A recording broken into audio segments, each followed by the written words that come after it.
Scott Adams, ladies and gentlemen. Here we are. Hey, Joe. Good to see you again, man. Good to see you again. I met you decades ago. Do you remember that Yes. horrible story? I don't remember a horrible story, but it was on news radio. What was the horrible story? Do you remember my humiliation that day? No, what happened? So for those of you who weren't with us on that set, I had a small line, just one line, on news radio because it was an episode that mentioned Dilbert. So Right. I was invited as a guest. And you were giving the line before my line. So I just came in and they said, Joe's going to say this. Joe, say your line. And you turned to me and you said your line. And they said, when he says that, you say your line. And of course I'm panicked because I don't do this, right? I'm not an actor. So the scene starts, and it's one of these scenes that runs continuous from beginning to end. It's not like a movie where you cut it every 10 seconds, so you have to do it right all the way through. Right. And we get to my line, and you're turning the other direction. So the line I'm waiting to hear, instead of hearing it clearly, like in practice, when you were facing me, I hear, womp, womp, womp, womp. Oh, no. And I think to myself, I don't know what his other lines are. So I don't know if that sounds like my line, or should I go? And I said to myself, 50-50 chance. Right? I either ruin the scene by saying something the wrong time, or I ruin the scene by being silent when I should have been talking. So I said, I'm going to go with silent. And I just stood there in silence, and everybody got really quiet. I don't know if you remember what you did, but it's burned in my mind. You were very nice that day, but you just sort of slowly turned around and looked at me. And meanwhile, all the other actors sort of slowly turned around and looked at me because I was the source of the problem.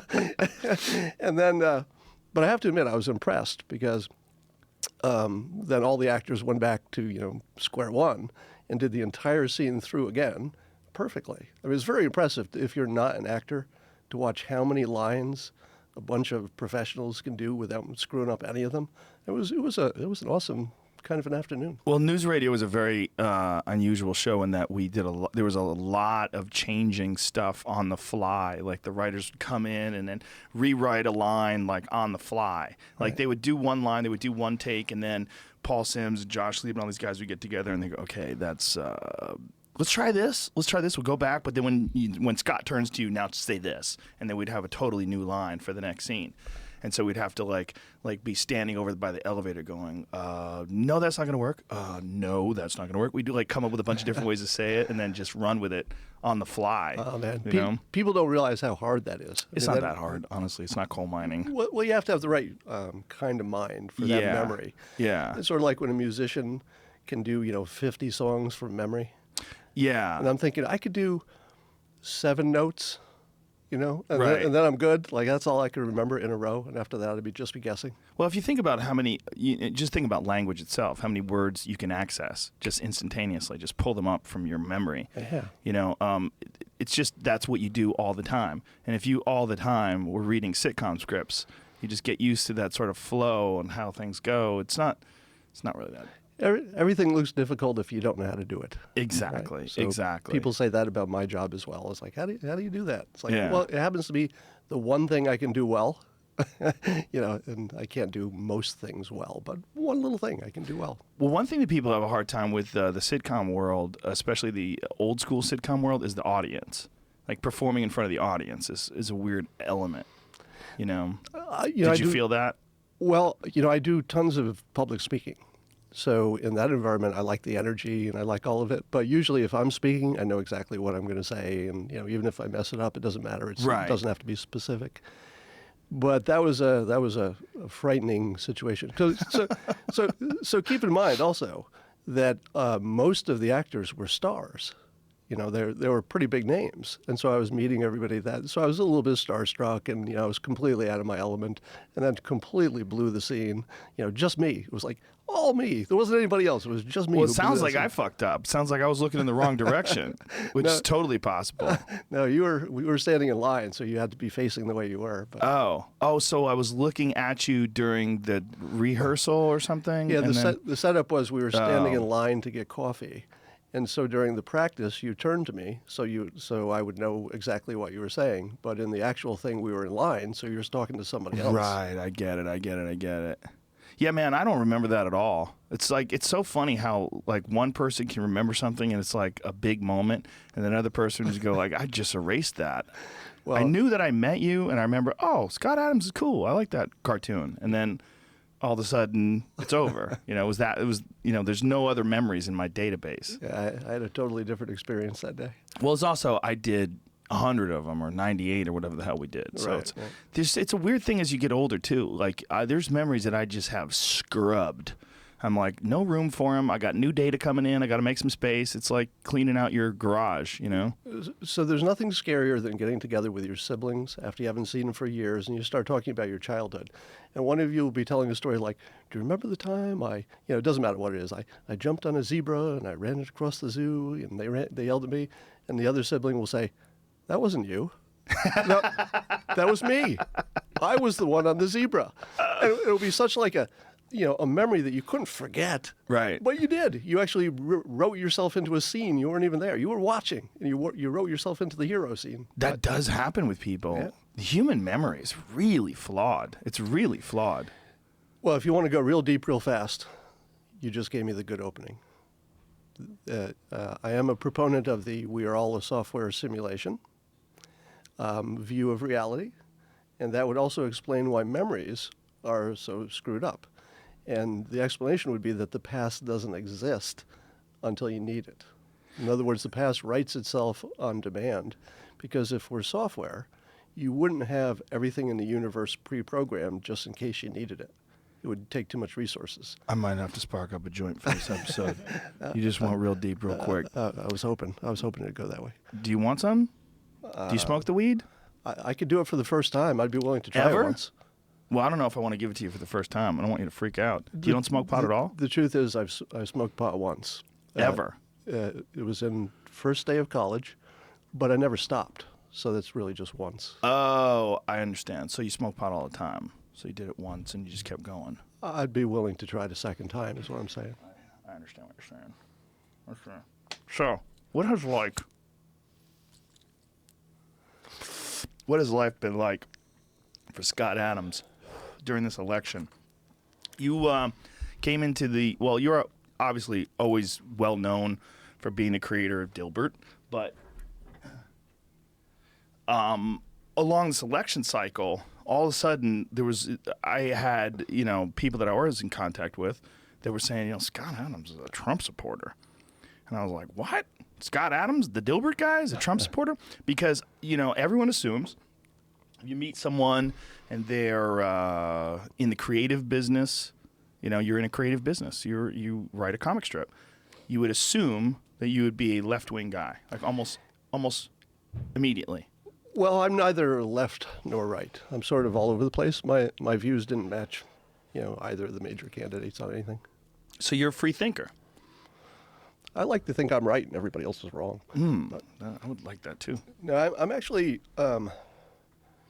my larger philosophical grounding is informed by my experience as a hypnotist. I'm not sure if you knew that. but No, I didn't know you're a hypnotist. So in my 20s, I went to hypnosis school and became an actual trained, certified hypnotist. Wow. And one of the things you learn as a hypnotist is that the world is backwards to the way people normally perceive it. So normally you see the world as, hey, 90% of the time people are rational and doing rational things. Right. But 10% of the time we just go nuts and we do stupid things, and it's because something happened that sparked it, right? That's the normal view of the world. The hypnotist view of the world is opposite. The hypnotist says that 90% of the time we're completely irrational, and we're just making rationalizations for why we did things after the fact. 10% of the time we're rational, but that's only when there's no emotional content to the decision. You're balancing a checkbook or something, trying to pick up, the best route to someplace. And so that's how I see the world. And so when I look at either the Trump supporters or the Clinton supporters, to me, from the hypnotist perspective, and someone who's studied persuasion for decades, I use it in my writing, I see both sides as completely ridiculous. Both of them are grounded in complete absurdities. They're just different. Yeah. But nobody knows why they're deciding. The real reasons that people make decisions are fear, identity. They have some aspiration. They've got something they're trying to solve. There's something they're trying to work out. but the reasons we give are usually completely false. And the the grounding for this is that if you think about evolution, I assume you believe we evolved. Yes. There was no requirement in evolution that we ever understand our environment the way we imagine we do. And here's an example of that. You could believe that you were a monk, you're reincarnated from a 10th century monk. Like Steven Seagal. Does he believe that? Yeah, he's like a Buddha or something. From an actual... Yeah, like he actually got it bestowed upon him by some Tibetan character. All right, so let's use Steven Seagal. So Steven Seagal can be standing in a grocery store next to, let's say, a Muslim who believes that his prophet literally flew to heaven on a winged horse. Those two people don't live the same reality. But they both buy groceries, they both go, they cook it, they live, they survive. So it turns out that understanding your reality at an actual, I really know what is objectively happening and I get it and I've got a mental model that's quite accurate. We don't need any of that. So it would be deeply unlikely that we evolved such a specific skill that's completely unnecessary as far as we can tell. We do need to know that if you run into this wall, your head is going to hurt. So there's some basic stuff. But we're probably all even interpreting that experience differently. So there's no reason to think that the way I think of it is the way you think of it. So I see the world as this big irrational ball, and I use the hypnotist persuader skills to back up and try to deduce, what's really driving things. And when people said I was a Trump supporter, what they meant was, they may have only seen part of what I was talking about. I was writing about his skill as a persuader. And what I mean is that I noticed in him the skills that I've developed over decades for persuasion, but at a higher level than I've ever seen, meaning that he's the most persuasive living human I've ever experienced. And I mean that in terms of actual technique. He's full of technique, and it's all the time. I'll give you some examples of that. First time I noticed it was the very first debate when Megyn Kelly was asking him the question about the insults he had allegedly said to women. Not allegedly, he said them.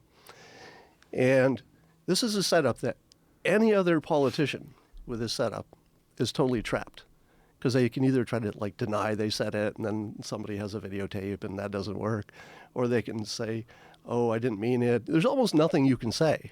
You're just trapped. And that would have been the end of his campaign. First debate should have been over. And if you remember, do you remember what he said? No, I don't. She said, you said this, and this about women, and he smiled. And he sort of looked at the audience, it looked like, or the camera, and he said, only Rosie O'Donnell. And the audience erupted in laughter, completely unexpected, out of place, inappropriate, provocative. And what I noticed was that Rosie O'Donnell is a visual image that everybody shares, right? You got a picture of her since I say the name. And for his base that he was catering to, it was an unpopular image and one that would just suck all the energy away from the question, which was toxic. And really, you can't touch the question. You just have to suck all the energy into another part of the room and wait for the time to run out. And that's what he did. And it became the headline, blah, blah, blah. And he, certainly highlighted the things he said about women, maybe more than it would have. But the way he escaped that got my attention. And I thought, that doesn't look normal. All right, that's operating at another level. And so I looked for more examples of it. And you could see it everywhere. And it was especially clear by the time he started saying, well, the other visual things he does is he says, build a wall. And you can just imagine a wall. When he says, we're paying too much ransom to Iran for those soldiers, he says, we paid, $400 million or whatever the number is. He goes, imagine that money piled up. It'd be so much money, it'd fill this room. You can't even imagine that big pile of money. He always goes for the visual, because we know that the visual part of our brain is the dominant part. And if you can get its attention and get it on your message, it talks the rest of your brain into anything you want it to. When he talks about ISIS, he goes visual also. He doesn't say, they are bad people whose religions, has been distorted, to the type of thing you might hear from Hillary Clinton. He says, they put you in cages and they drown you in the cage. They chop your head off. I mean, you can see that. You're playing the movie in your head. So everything he does gets more attention than everything everybody else does because he puts it into a provocative picture. So that was the first thing I noticed.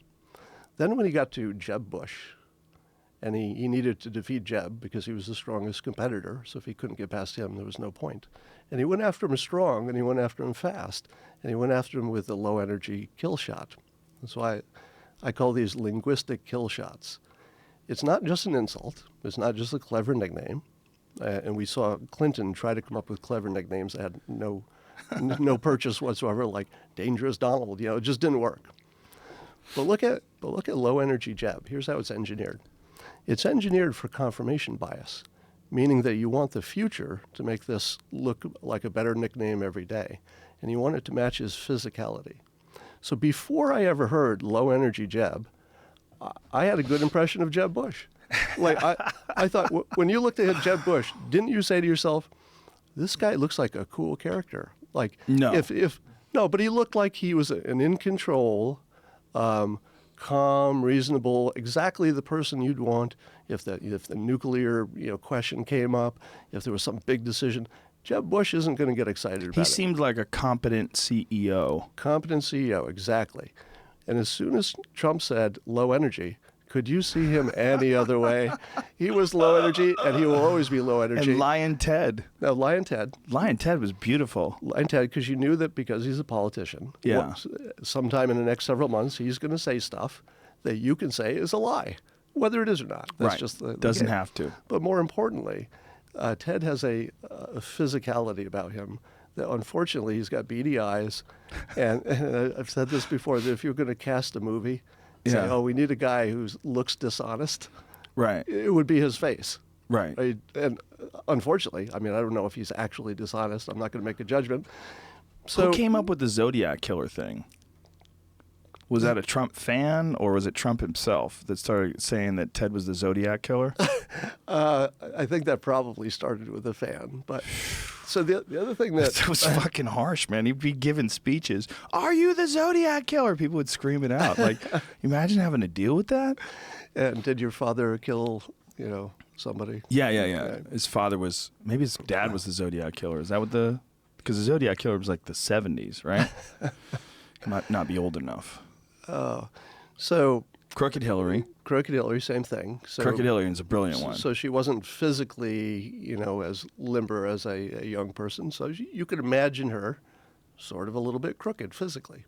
And you knew that there would be stories coming out in which people could say, well, there's another example of that crookedness. Did you see, but you thought of that in a physical sense, like the way she looked? All I thought about is corruption. I heard Crooked Hillary. I saw her like with like a burglar's mask on, trying to sneak away with bags that had dollar signs on them. You know? That's what I saw. If you look at any one of these individually, his nicknames, you could say, well, it's sort of random. He just got lucky. But if you look at them all, they all have that physicality. They all have the priming, so that confirmation bias will kick in. Whatever you see after that will just fit the label because it's the first thing you think of. Well, he's a performer. You can say Donald Trump is a businessman. He most certainly is. He most certainly is a real estate investor. But he's been a public figure for decades. And when you're a public figure, you're a performer. He's performing all the time. And he likes to win. And so when he's engaging in people, he makes it personal. So he's gotten very good at what's called playing the dozens. You know what playing the dozens is? Tell us. It's a insult thing. Like you can, like one guy, like guys in the hood, in the inner cities. It started out as a black term.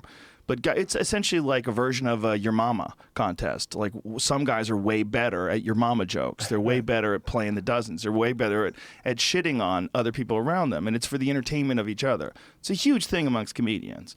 We shit on each other constantly, left and right. But it's generally encouraged, and we all enjoy it, But when a guy has decades and decades and decades of this, like Donald Trump, at a very high level, because he's known to be a billionaire investor who puts his name on everything. And still win big, in which I talk about developing systems for succeeding. And one of the systems is to, and you do this too, stack together what I would call ordinary skills until your stack is different than anybody else's. So in my case, I'm not a great artist. I didn't take any writing courses, but I'm pretty good at drawing and I'm pretty good at writing and I'm a little bit funny, so I put them together and I can do a comic strip. Because it's rare that you get somebody who's, let's say, in the top 10% of 3 different things. But it's not hard to be in the top 10% of things if you're going after them. So if you look at Trump, he wrote a book on negotiating.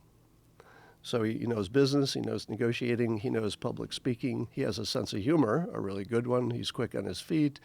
Now he knows politics, from both the inside and the outside. He knows Twitter.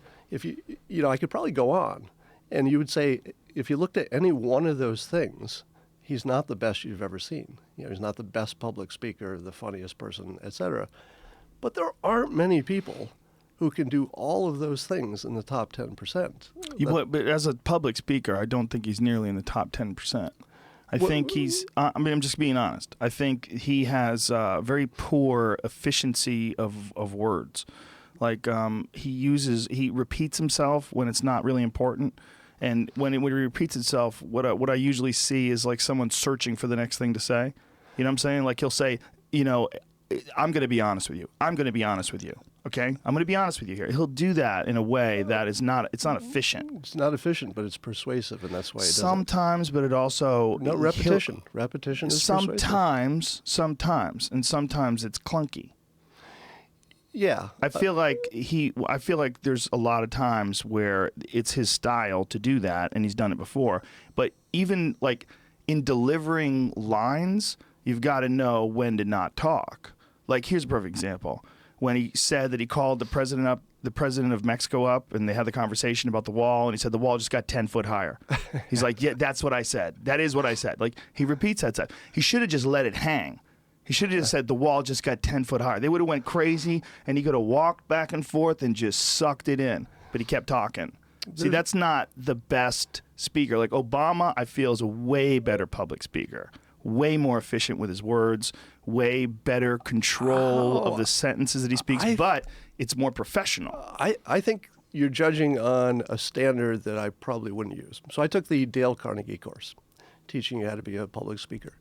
And their course taught you zero technique. It was a course on public speaking in which they taught you nothing about technique. The things that you're saying he's doing. Not necessarily technique. Well, let me just finish this off. Sure, I'm sorry. What they taught you was just confidence. And if you were happy and confident, you would almost always do well. Even if you make a mistake, you just correct. So he strikes me as the confident Dale Carnegie type of speaker, the person who's selling an emotion. Mm-hmm. All right, it's an experience. You're not going there really to get information. It's not really well-crafted jokes you're looking for. You're going there to feel something, and you can't deny that 30,000 people in a stadium with red hats on, they were feeling something. So in terms of delivering an emotion, top 10%. Interesting. Well, I think that absolutely one thing you could say is he knows how to do the Donald Trump thing. And the Donald Trump thing is very different than the rest of the politicians thing. Right. The Donald Trump thing is not humble. The Donald Trump thing will tell you about his past successes and use them to tell you how he's going to be successful in the future. The Donald Trump thing, when confronted with certain things, like the thing about him saying something about Hillary lacking stamina, and then he goes off about having a winning temperament. I have a winning temperament. There's not a lot of people who could do that in that sort of a political form. Like if say, Mitt Romney was running for president, he started saying, I have a winning temperament. They'd be like, oh, Mitt's gone fucking crazy, right? I mean, you remember how Howard Dean got knocked out of the race just for screaming? He just screamed at a rally, and it was over. The wind came out of the balloon. But you know what Howard Dean did wrong? What? He only screamed once. Ooh, it's all about contrast. Well, he also didn't make fun of it. He should have come on and he should have done something to make fun of it. He should have had a speech where he talked about, so I got a little carried away, folks. Like he hid from it. It feels like he could have fixed that. Yes. Yeah, I had that feeling at the time. Well, the problem was it was contrary to what he was selling. He was selling this buttoned-up package deal, and in the middle of that package deal is a fucking pro wrestling fan screaming from a suplex. Like Hulk Hogan suplexes the Iron Sheik, and I mean that's what it was like. I mean that's not the guy who you want to have the button. So if you heard of these studies, and I think this has been replicated and fairly reliable, that if you want to addict somebody to something, let's say this your show, if you gave them a really good product every time, it actually wouldn't be as addictive as if once in a while it wasn't good and they had to sort of like wait and anticipate, oh, there's that good one again. Right. So unpredictable rewards are far more addicting than predictable. Ooh. So Hillary Clinton, who rewards you every time, but it's just about the same, is not going to be nearly as addicting as Donald Trump, who disappoints the fuck out of you. You're like, God, I was just starting to like you. Why did you say that way? Right. And then 2 weeks later, he comes out with something, you say, shit, I love you again. And, so he's got that addictive pattern going. Well, I'll tell you what, once all that grab the pussy stuff got out of the way, he was doing a lot of speeches in the rundown the last few days. And I watched a few of them on television because I've almost felt like, even though I knew I was going to vote, I almost felt like some sort of a spectator.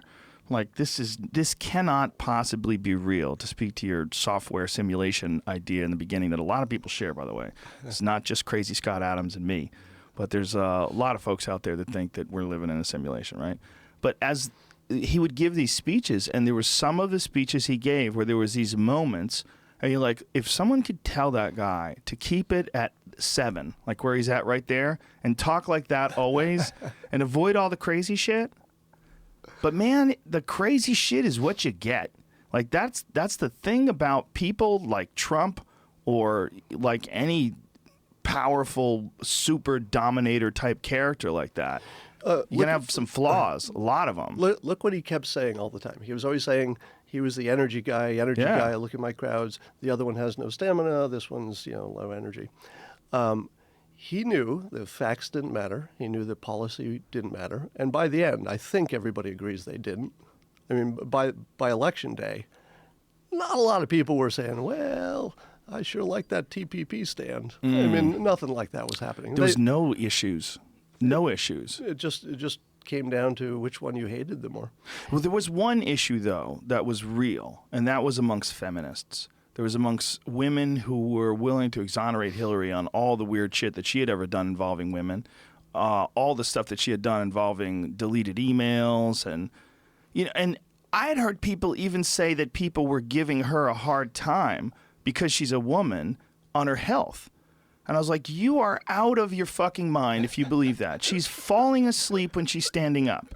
That is bad. That is so bad. If that was anyone close to me, I'd be like, you're not going to be president. We got to get you healthy.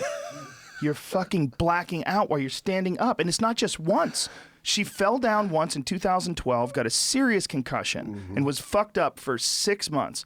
Me, as a person who's terrified of brain trauma, that freaks me the fuck out because I know the repercussions of brain trauma. Right. I know the impulsiveness that it bestows upon people. It's a horrible curse that happens. It's happened to a lot of people I know. Right. So I knew there was this weird delusional thing where people didn't want to address the fact that her health is poor. And then it was revealed in one of the WikiLeaks emails that she had suffered from some sort of not a stroke, but a seizure in 2015. Like, that's a fucking year ago. Like, what is happening? Like, you got to... But nobody wanted to talk about that. And there was this strange air that she's not being treated fairly. I'm like, here's treated fairly. She is a person who deleted 30,000 emails after she got a subpoena. She's an older, rich white woman. If she was a 40-year-old black guy and she deleted 30,000 emails after a subpoena, they would just shoot you.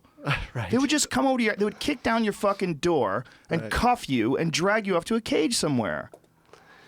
So how weird is it? Am I a right winger? What's going on here? How weird is it that we went through that entire election cycle and so many people like you and like me were saying, I'm not sure she looks healthy enough. She's definitely not healthy.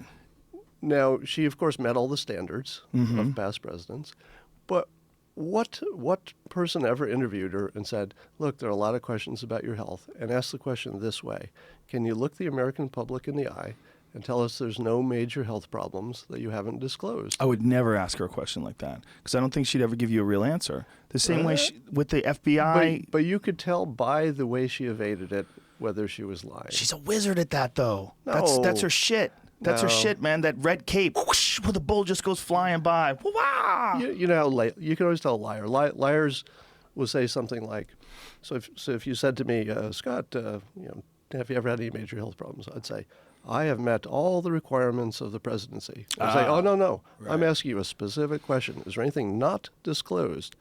And then I say, Donald Trump hasn't disclosed any more than I've disclosed. That's a person who's hiding something. Right. Otherwise, they look you right in the eye and they go, I swear, I'm great. Everything's good.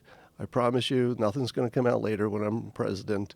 You will not be disappointed in any way. Because nobody can say that if they think they're going to get bitten in the ass in a year and a half when they collapse on the White House lawn.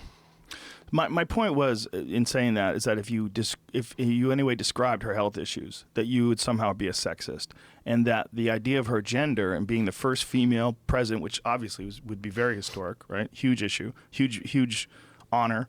That was a part of what they were voting for. It became a part. Her gender became a part of what they were voting for, and so that was an issue. Let me give you the positive spin on the same topic. CNN published 24 pundit explanations of why Trump won unexpectedly. 24 different theories about why we didn't see it coming. In the top 24, none of them were she's a woman, so couldn't get elected. Right. Not in the top 24.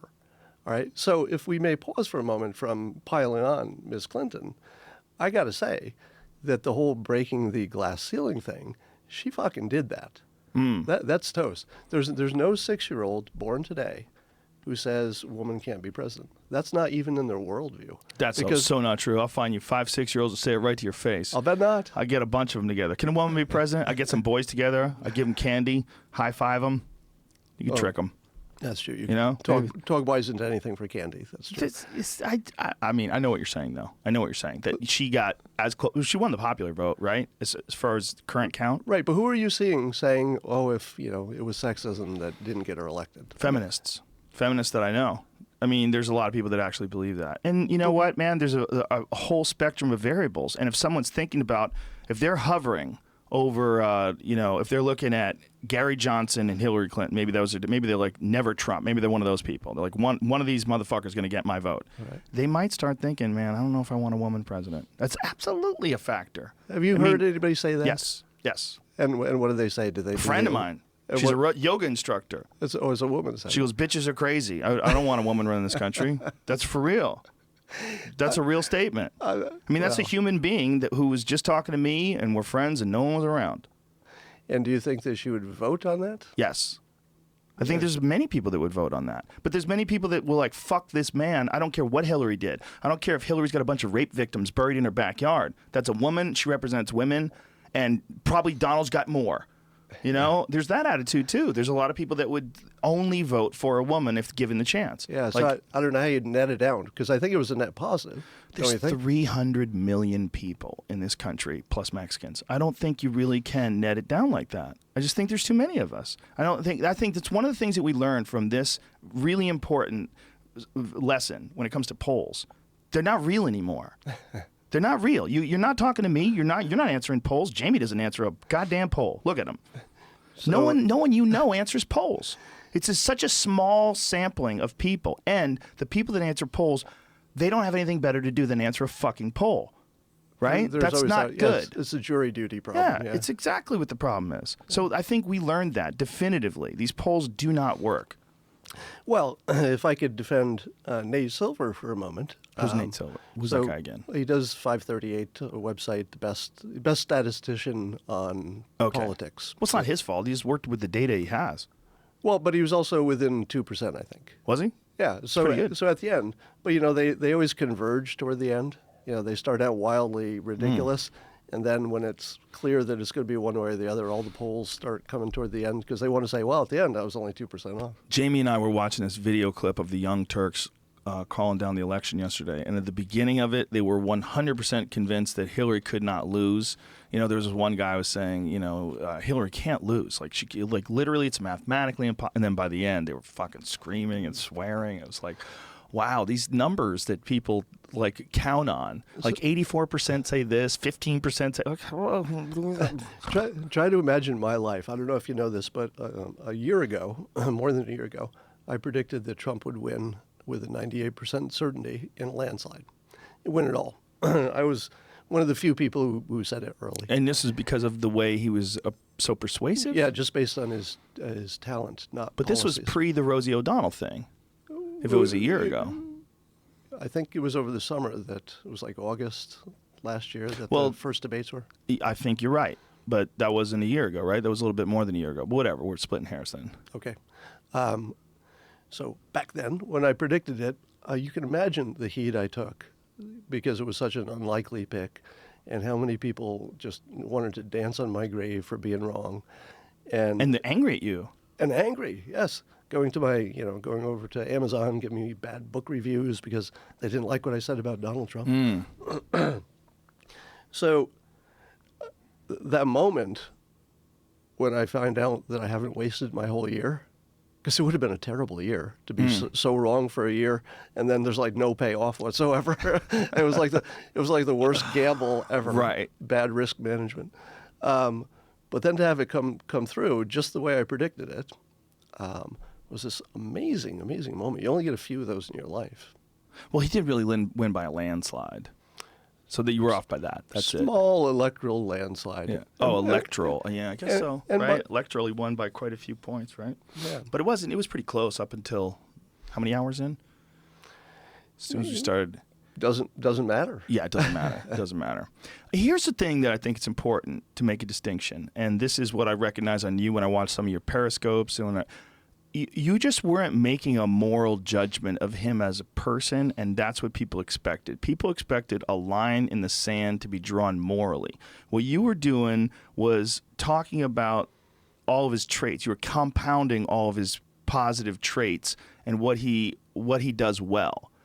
And then people got mad at you for bringing, like you're analyzing it. Like say if you're a scientist and you take a plant that you find in the Amazon, you're like, well, what does this plant consist of? Let's break down the parts. You were kind of breaking down the parts of what he does and what he's effective.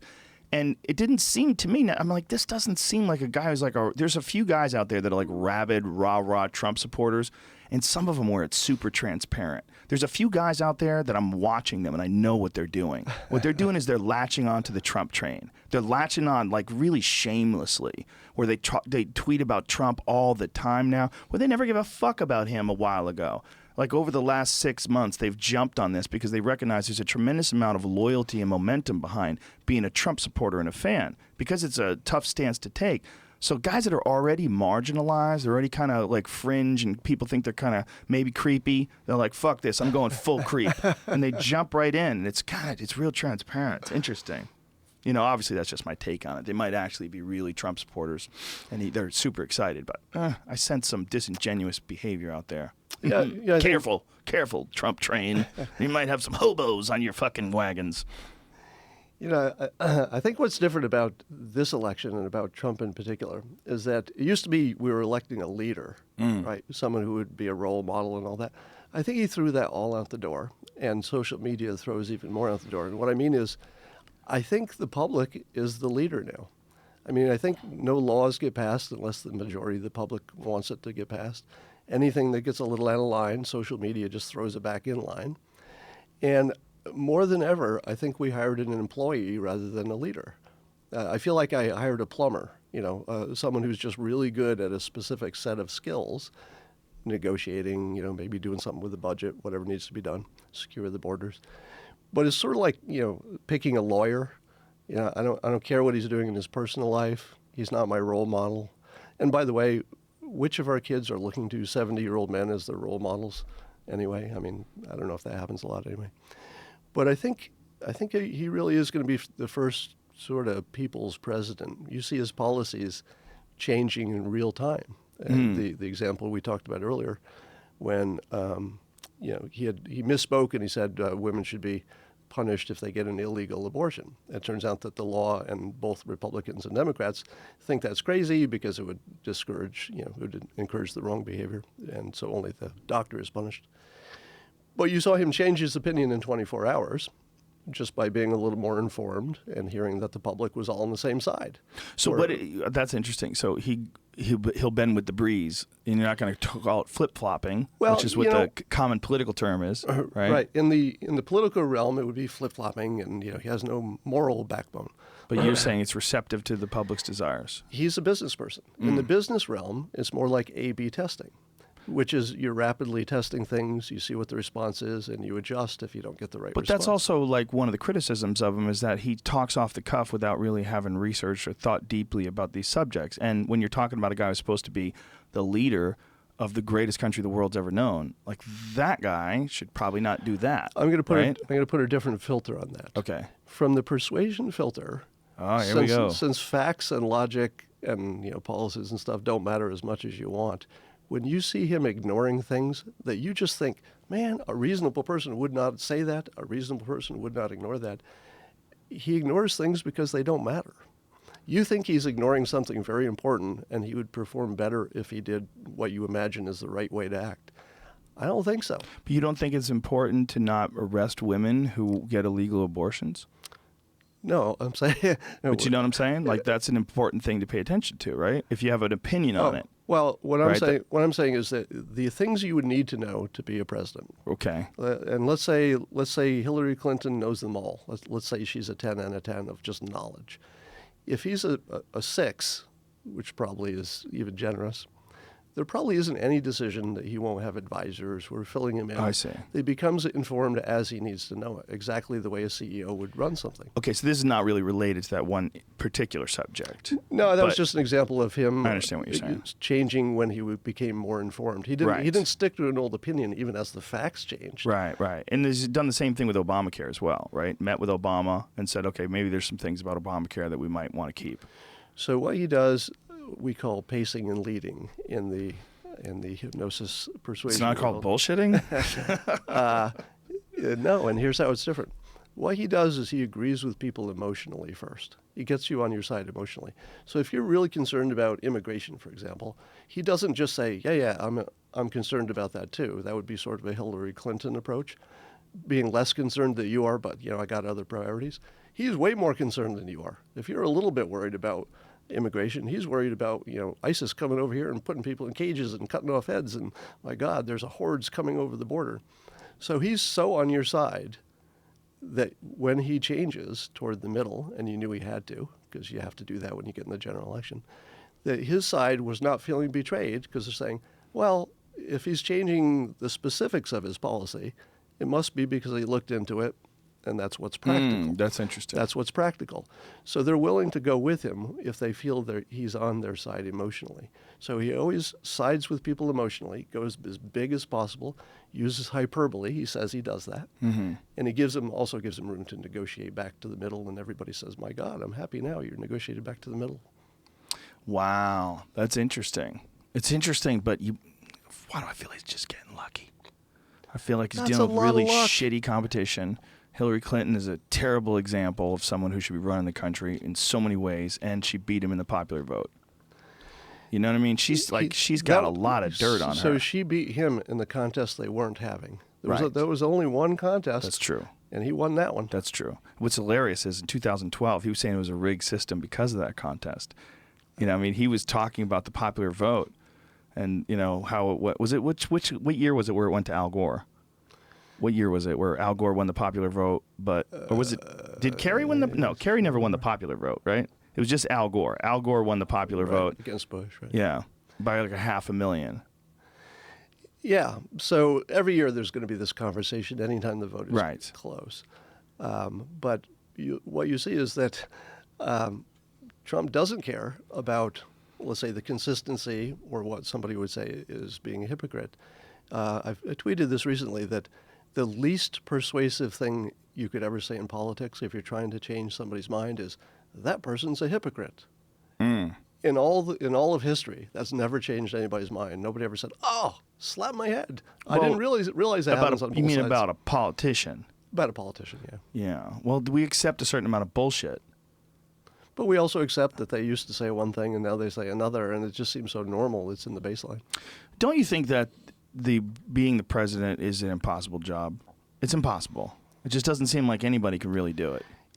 It's both impossible and the easiest job, in the sense that the office of the president and all the advisors and all the public opinion is going to force you down to just a few possible options. And those two options you will not have enough information to know which one's better. So anybody guessing among the last two options that they've narrowed it down to, there's a little bit of luck involved, I got to say. And how so? What do you mean by this? Well, you have to match the personality and the time, right? So Right. So you could have a president who was just terrific in wartime, but weren't much good in anything else. So they'd be, next thing you know, they're on Mount Rushmore. But you have Obama, whose primary job was winding down two wars and basically cleaning up another mess and, keeping us from a larger problem, the economy melting down. So Obama is really the presidency of things he prevented that could have been worse. But I would put him in the top 20% of presidents. So my view of him is very positive. And I think even Obamacare is a genius, persuasive move, even in its failure, because he set it up that way. And he said that publicly. He said, I'm going to launch it ugly. I'm paraphrasing. Didn't get exactly what I wanted in this law. But once it's out there, it'll be impossible for politicians to pull back coverage. They'll just have to fix it. So where are we today?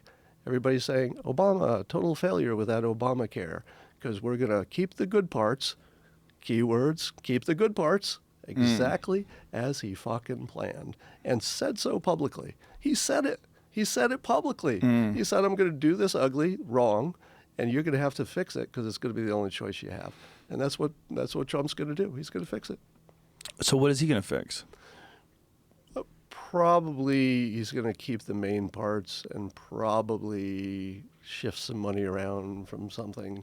I'm not sure the fix looks like a miracle fix. I don't know that that's in our future. And I'm no expert on Obamacare. Well, there's this weird thing that we've done now with Trump that I've never seen before, where we've narrowed him down to chants and slogans. Like I talked on this podcast about, I was in New York City at the time of the protests because I was there for the UFC. And we were walking from the gym to the hotel, and we just got caught in this wave of people screaming with really fucking crazy signs, man. There wasn't a whole lot of love and compassion on their signs. We were talking about this before the podcast started, that the left has become something very different. It's like this really aggressive, insulting, shaming, and even the call for violence. Like there's people with rape Melania signs. It's like, this is crazy. Yeah, there's pictures of them online. So the big question is, since I have one foot in the alt-right world, because I sample everything over there, but I'm also watching CNN and regular media, and these folks live in completely different realities because they have different information because they're looking at different sources. So within the conservative side of things, it is understood, universally understood, that the protesters are professional and they're paid by Soros. And by the way, I'm not saying this. I'm saying what their view is. On the other side, people think it's a true grassroots movement. And so the view is completely two different worlds. Well, there may very well be some people that have been paid to protest, but there is absolutely a bunch of people that are protesting because they're upset. They might be fluffed up a little bit. I don't know. But there's definitely people that are just young people that are pissed off, or old people that are pissed off. There's people that are just upset. The question is whether the protests would have lasted and spread and been as well organized. People love a good protest, Scott Adams. It's fun. You feel like you're doing something. You're blocking Wilshire. Fuck you.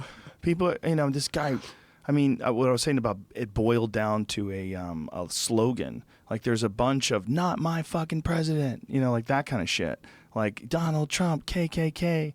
Like they want to like yell out things that they associate with him, which I've never seen before about a president. Yeah, so I write about this extensively.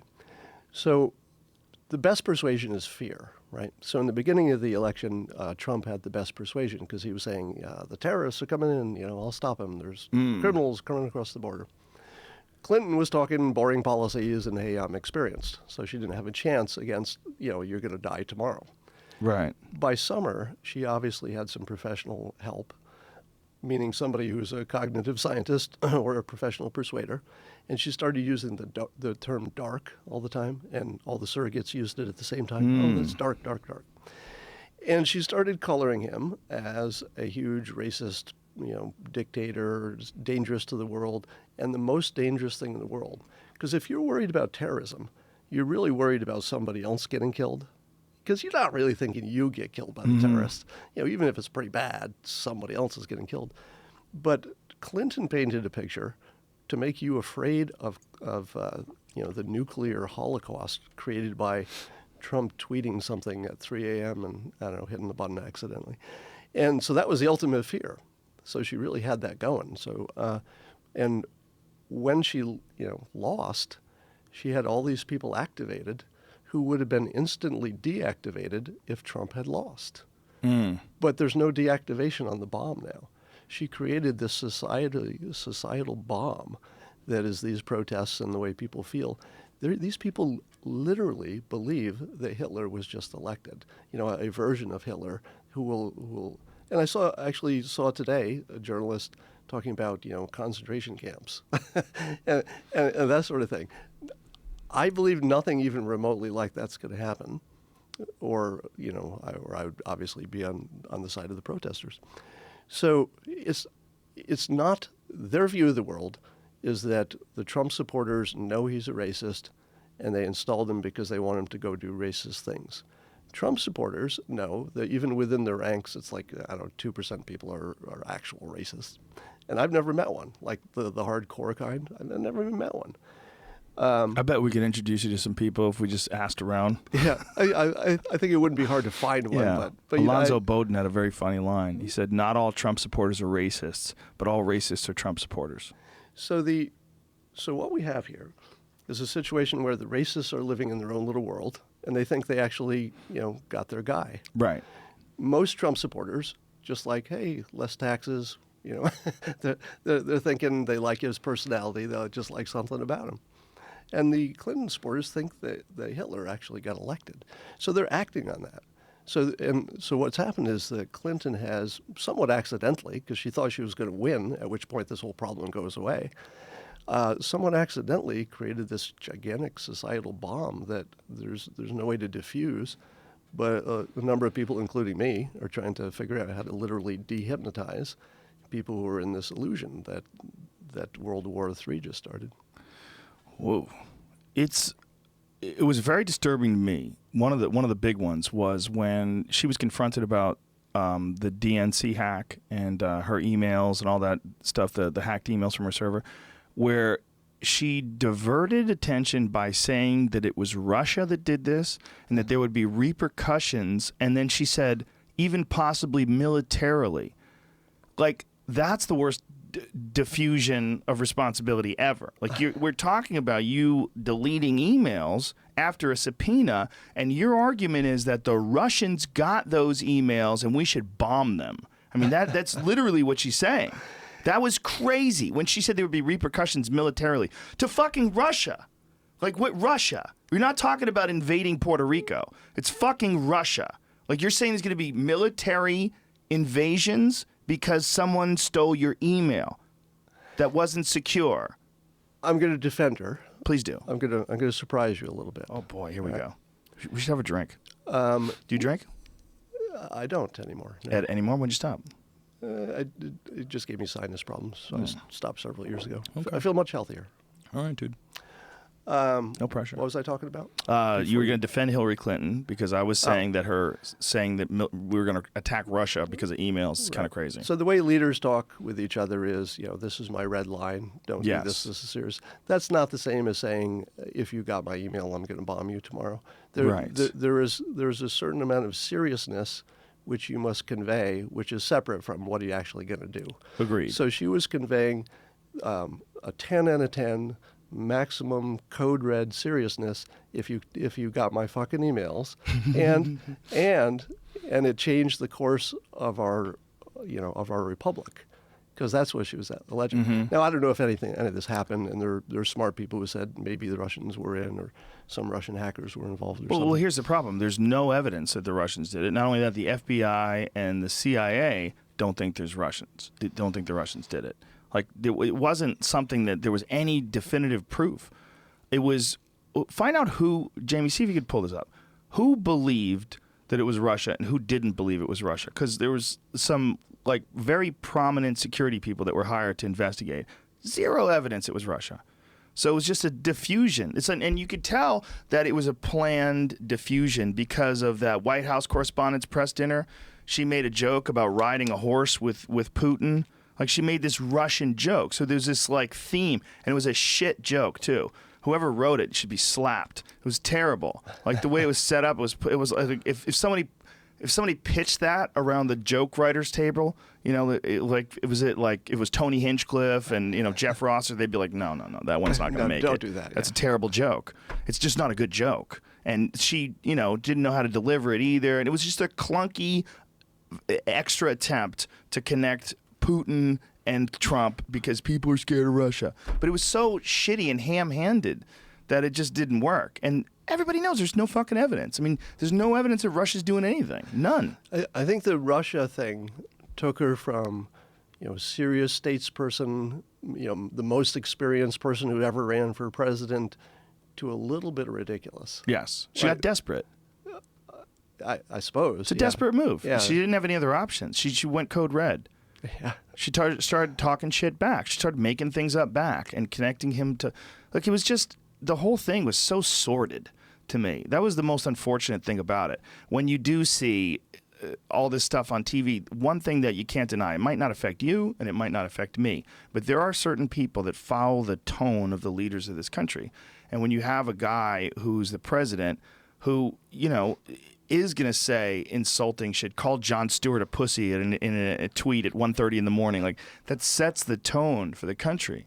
And it's going to make some people very happy. There's some people that love to talk shit. They love to insult people, and they're like, fuck yeah, open season. The way I described it, I said political correctness took a missile to the dick, because that's what it was like. It's like, this is the guy at the top of the totem pole, and we can relax our standards now, and all the things that have been annoying you about people nitpicking about behaviors and insults and, you know, safe words and safe spaces and all that stuff's kind of gone.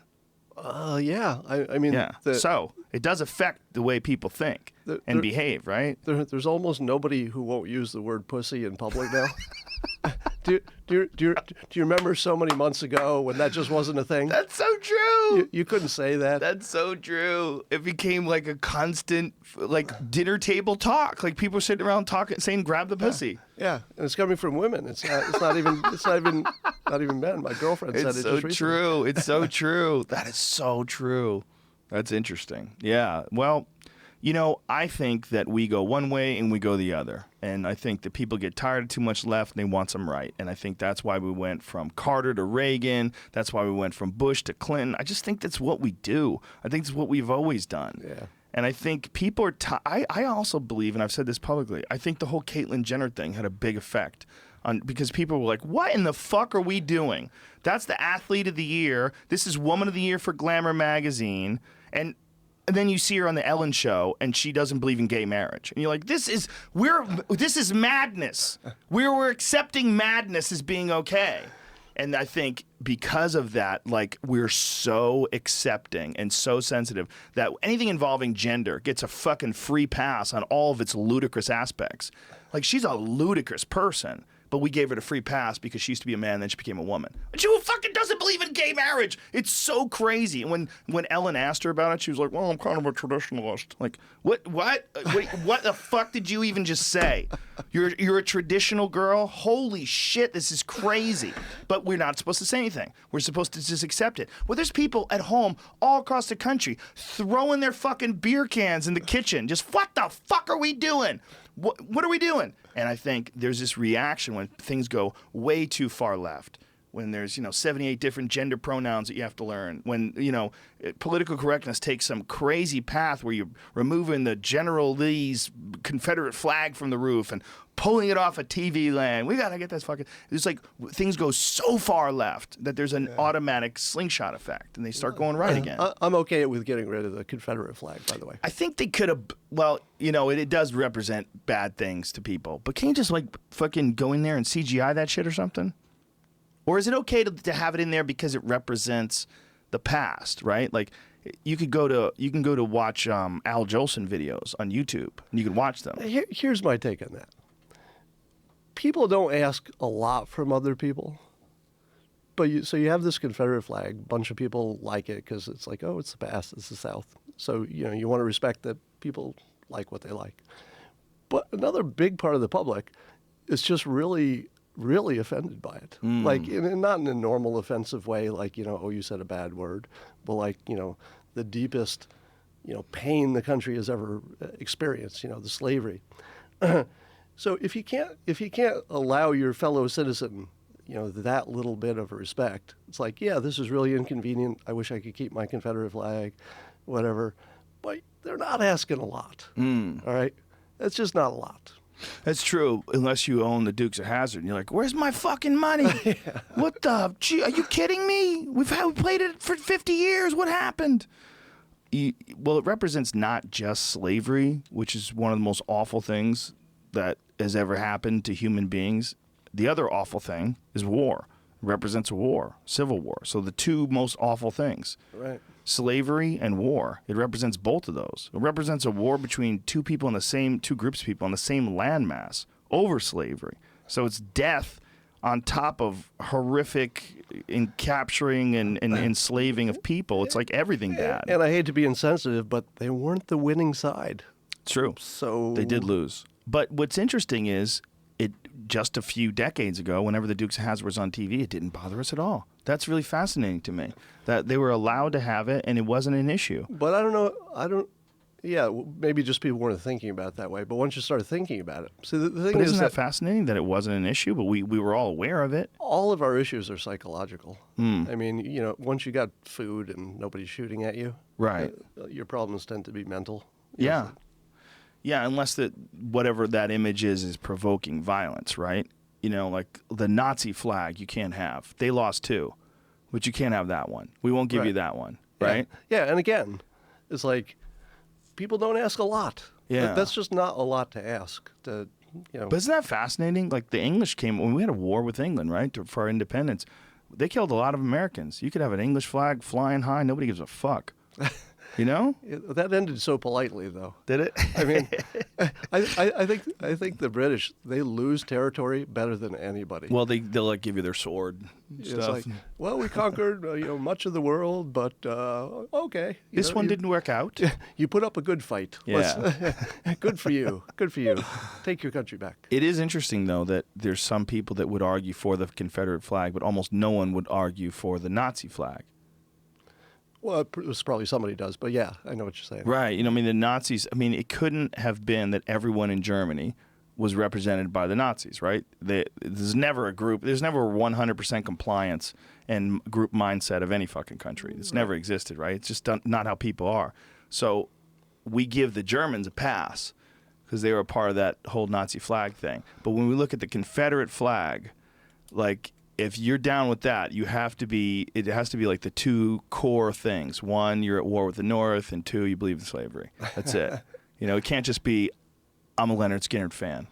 But images, like I said in the very beginning, visual persuasion is the strongest. It is. You just don't want to look at that thing if you're on the wrong side of that part of history. I was thinking about that once because I went to Chichen Itza, where the Mayan pyramids are in the Yucatan. And when we were driving, it's like a long drive to get to the pyramids. And as we're driving, I saw this giant Coca-Cola billboard. I said, how bizarre is that symbol? Like, that symbol is so etched in the consciousness of most people in the modern world.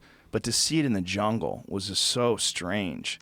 It's just this giant thing that it's like instantaneous representation. Was it new or was it left over from the Mayan civilization that had it before? It was newer than that. Newer than that. But symbols are very strange. We accept them, and they have become a normal part of our society. When you're driving down the road, and you go, oh, what kind of car is that? And you see the bow tie, oh, it's a Chevy. Like these symbols, like the instantaneous recognizable symbols. Have you noticed how easily boys can recognize the model of a car? Oh, yeah. There's some kind of weird gender-specific skill. Oh, I don't think so, because Brian Callen doesn't know jack shit about cars. Brian Callen could recognize like a Tesla and a car maybe he's owned, maybe, but it would have to be in the last couple of years. He doesn't know shit. I've never met a grown man that's like a manly guy who knows less, cares less about cars. But still, if you said, what's that model car? And it was He a probably new wouldn't know. He'd see a Mustang and think it's a Camaro. Okay. Trust me. I can't. Just brutal. I've had conversations with him. I'm not. It's a fucking '69 Mustang. You can't tell. You look at that. That doesn't say that's a '69 Mustang to you. Turn in your goddamn America card. Turn it in, boy. Like a '69 Camaro. Okay, you see a '69 Camaro, you should fucking know what that is. You should just know as a man. I wouldn't know a 68 from a 69. You should look at the headlights. The tail lights are different. Everything's different. The 68 have the same boxy tail lights that the 67 had, whereas the 69 is lengthened a little bit. Wow. The 69 is the year. That's the right year. I'm going to change my name to Caitlin. And No, you don't have to. Okay, maybe she knows a lot about cars. That was the other thing about the Caitlin thing that drove me crazy. She killed somebody, knocked someone into traffic, knocked some lady into traffic because she wasn't paying attention. The lady went head-on into traffic. Someone slammed into her and killed her. A Hummer, one of the last Hummers in America, slammed in her and killed her, and it never gets discussed. She does talk shows, and instead of talking about this horrific accident that cost some fellow human their life, she talks about gender and nail polish. wow. Yeah, exactly. I did not know about this. You didn't know Hummer about incident. that? Yeah, you didn't know. See, that's a big part of the problem. I've been mad at Caitlin since she was Bruce, because I happened to be on a flight one time across country, and Bruce at the time was in the seat in front of me and leaned his seat all the way back, and I couldn't use my laptop for 5 hours. Damn it. You're mad about that, but couldn't you lean yours back and you'd have more room? It doesn't really work that way. Right. Yeah. Couldn't you put your laptop in your lap? Like a actual laptop? That could have worked. You could have done Damn that. it. If I was right next to you, I'd have fixed this whole thing. If only I thought harboring of that. a grudge. The lap. You were like, I'm glad he's a chick. He fucking ruined my typing. This is why it's called the laptop. Yeah, it sits on your lap. But then your balls get really warm, and they say it kills sperm. So it depends on what you're trying to accomplish. You know, for some people, they'd be just heating them babies up all the time. If it's a long flight, I might want to kill a few just to take the pressure off. Just to relax. Yeah. My friend Ari Shafir always gets mad at that too. If people lean back on him because he's so big. He's like what is Ari, like 6'3" or something, 6'4"? He's super tall. So he's got these goofy ass stork legs, and you can't fit him under the seat anyway. God, I feel sorry for tall people. Yeah. Anytime they try to travel anywhere outside their own house. Even in cars, you know, you get in someone's car sometimes and your legs are jammed up. I'm like, I'm fucking 5'8" and my legs are jammed up. Yeah. Like, what does a giant person do? Yeah, I'm trying to think like what would be my equivalent. Like how small would a car have to be so I could feel like what Shaq feels like when he gets in the car? He has to take seats out and put seats in the back. Have you ever seen what they do to cars for him? Really? Yeah, he's had some custom-made cars where they literally take the seat out of the front and install it in the back. Because, I mean, that's not that much. Look, you know, you think about it. He's 7 feet tall. So just think about how much more length you're dealing with. His arms, his legs, and then the height. Like, I bet they would have to lower the seat down so he could see better out of the windshield. Otherwise, he has to kind of bend down every time he's driving. I just have this vision of him with a Miata and sitting in the trunk. I don't know, you know, with the trunk open, you know, just sitting. I bet he can't drive a Miata. I bet he can't. I bet there's no way that seat can get far enough back. You just strap one to each foot and skate it. Well, what he could do is just have the steering wheel. He's so rich, he could have the steering wheel put in the middle and then push everything back. No, forget that idea. But I know for sure they had one of those custom TV shows, custom car shows where they do things for people. Right. Maybe it was West Side. What is that one show? West Coast Customs. Maybe it's that. One famous company. So they take a car and they put the seat in the back for him. Probably still needed extra room. It sounds like something that you do for TV. So, like, yeah. we gotta put the seat in the back. Check. Maybe. Because I got a feeling he drives regular cars somehow. Maybe. There's probably some cars that he can't drive, though. Like one of those old Porsches, little tiny ones. Probably most. Yeah. I would think. Yeah. Anyway, point being, where we? Oh, it's terrible to be Bruce a tall Jenner guy. leaned back and fucked up your day. Yeah. Yeah. It all went bad from there. You know, and look, there's nothing. I mean, he's not a terrible person. She's not a terrible person. it's not the worst human in the world. It's just like when this gets paraded out as being like this very important point. Well, as soon as it gets paraded out and you make a big deal and you want to go on all these talk shows, you want to talk about yourself well, they have to examine you as an actual person and not just stop at gender. You know what I'm saying? Like you need there's a lot of representatives. Like, for instance, the woman who created Sirius satellite radio, and also I believe she invented GPS. She was born a man and had a sex change. And I met with her and I had an interview with her about her. She made a robot. She's super fucking smart, like crazy smart, and is working on artificial intelligence and programming this woman. Like it's a head of her wife, Bina. Like she married her when she was a man and then became a woman. They stayed together. And Bina is like this artificial intelligence thing that she's consistently updating. As technology gets better, she updates it and gets it more and more intense. Like if you want to focus on someone who's a transgender person, like maybe that would be a good example. Instead of just concentrating on a guy who used to be really good at running and and now lived with a bunch of materialists on a reality show. Not just running, but a combination of skills bunch of shit. Decathlon. which have no purpose in real life. Yeah, I mean, it's, no one's really into the decathlon. Sorry. I'm sure he's awesome, but nobody gives a fuck. That's why you don't. Any of those sports where there's no professional side of it, like, there's probably a reason for that.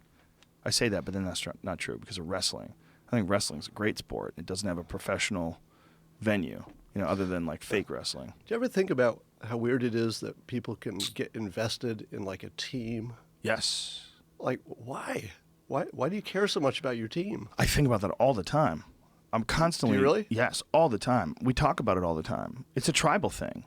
People love being in a group. They like being on Team Trump. They like being on Team Hillary. I was watching so much tribal behavior leading down, like arguments between people on Twitter. It's like, you guys are crazy. Like, what are you doing? You're arguing with people you don't even know. And I look at their timeline. They're arguing for 7-8 hours in a row. Like, you could be doing so much to improve your life instead of like insulting Hillary supporters or insulting Trump supporters. It's a weird natural thing. People join teams, they join tribes, they have groups that they like. But it makes sense when you're looking at, say, your ethnicity, because probably biologically we're primed to prefer whatever looks like us, right? You're just naturally primed for that. Do you think that's true? Explain black guys and Asian chicks. Ready, go. I'm done. Exactly. I'm out. It's over. I'm out. It's over. No, but in general. Anyway, so it makes sense if you're looking at like big groups or a country or something, but a sports team is such a random collection of rules that why you could be emotionally invested in that. I've tried because it seems like such cheap entertainment. Well, I want to. You live a wonderful life, Scott Adams. You're a wealthy, successful man. And for some people, there's not a whole lot to look forward to. And this is not, obviously, I'm not using a broad blanket to paint all sports fans. But I think that there's a lot of people out there that look to the success of their team and they get happiness or sadness from that. And if you're in a team, like if you're in Cleveland and they kick ass and win the world title, or I mean, they have the world heavyweight champion of the UFC lives in Cleveland too. Like you get some Cleveland pride, Well, that almost works until you consider that there are like Raiders fans. Right. And, like they just keep losing and losing. Raiders is a different thing though. And they got to be thinking, this will not make me feel good at the end of the year. Yeah, but Raiders is like, I'm a badass. Raiders is a weird one because Raiders is like rap music. I'm a thug. I don't give a fuck. I'm a Raiders fan. It's a different thing. Raiders that's a whole different animal. And then the Cubs fans up until this year were like the loyal, hey, I'm not really in it for the wins. I just love the Cubs. Meanwhile, the Cubs are new every year. It's a different fucking person. Right. Like, yeah, that's what's crazy. It's a totally different group of humans than the Cubs from 5 years ago. How could you love the Cubs? These aren't the same people. Yeah, and then the team can just go to another town. It's nuts. Yeah, it's fucking nuts. Like the LA Rams. How did we get the Rams? What the fuck happened? What are we doing here? And then what's going to happen to the Raiders? They're going to go to Vegas now? And then are the Raiders fans going to follow them over to Vegas? Sometimes they don't. Sometimes people get mad. Teams leave and they get pissed off. Vegas seems like a good fit, though, doesn't it? Yeah, but it was all created because I mean, all sports teams in this country essentially were a response to war being over, and people thinking with real good reason that men, at least, need war. They need some form of war to develop character and to build strong, definitive nations. Almost need to unite and bond with war. And the concept was like, well, if we can't do that, let's figure out some sort of a game that they can play. And that's where football emerged. Well, do you think that was conscious, or it's just Well, that, it was conscious. Yeah. No, Really? it was. Yeah, it was actually discussed. Like, it's been discussed, and there's been a lot of historians that have concentrated on leaders that have talked about the importance of conflict, the importance of war, and the bringing the country together, and the support of nationalism, the support of loyalty and honor and pride. Like, all that, a lot of it has to be connected with consequence and loss. Yeah. I like that line of thinking. Well, there was a Radio Lab podcast about when they invented football that went into this in pretty much in depth. God damn it, I think it was Radio Lab. I'm pretty sure it was. It was either, I don't know how else it could have been, but it went into it pretty in depth about the creation of football and how it was originally put together. So that would explain why sports that are just clearly dangerous are still legal and popular. And Is that it, Jamie? Yeah, that's it. American football. Yeah. See if you make that a little larger for my shitty eyes. Scroll up there. Yeah. Okay, 1879. Yeah, that's right. It was made in the Carlisle Indian School, formed in 1879 to assimilate children, the grandchildren of Native Americans who fought in the Plains Wars. Fields the most American team of all. Yeah, this was about these American Indians that were fucking kicking ass playing football. So There was another one that was about said the ghost of football past. That could be what you're talking about. Maybe. This was the one that was about this American Indian team, though. It was really interesting. So football was invented by Native Americans? No. There was just one badass team. Here it is, right here.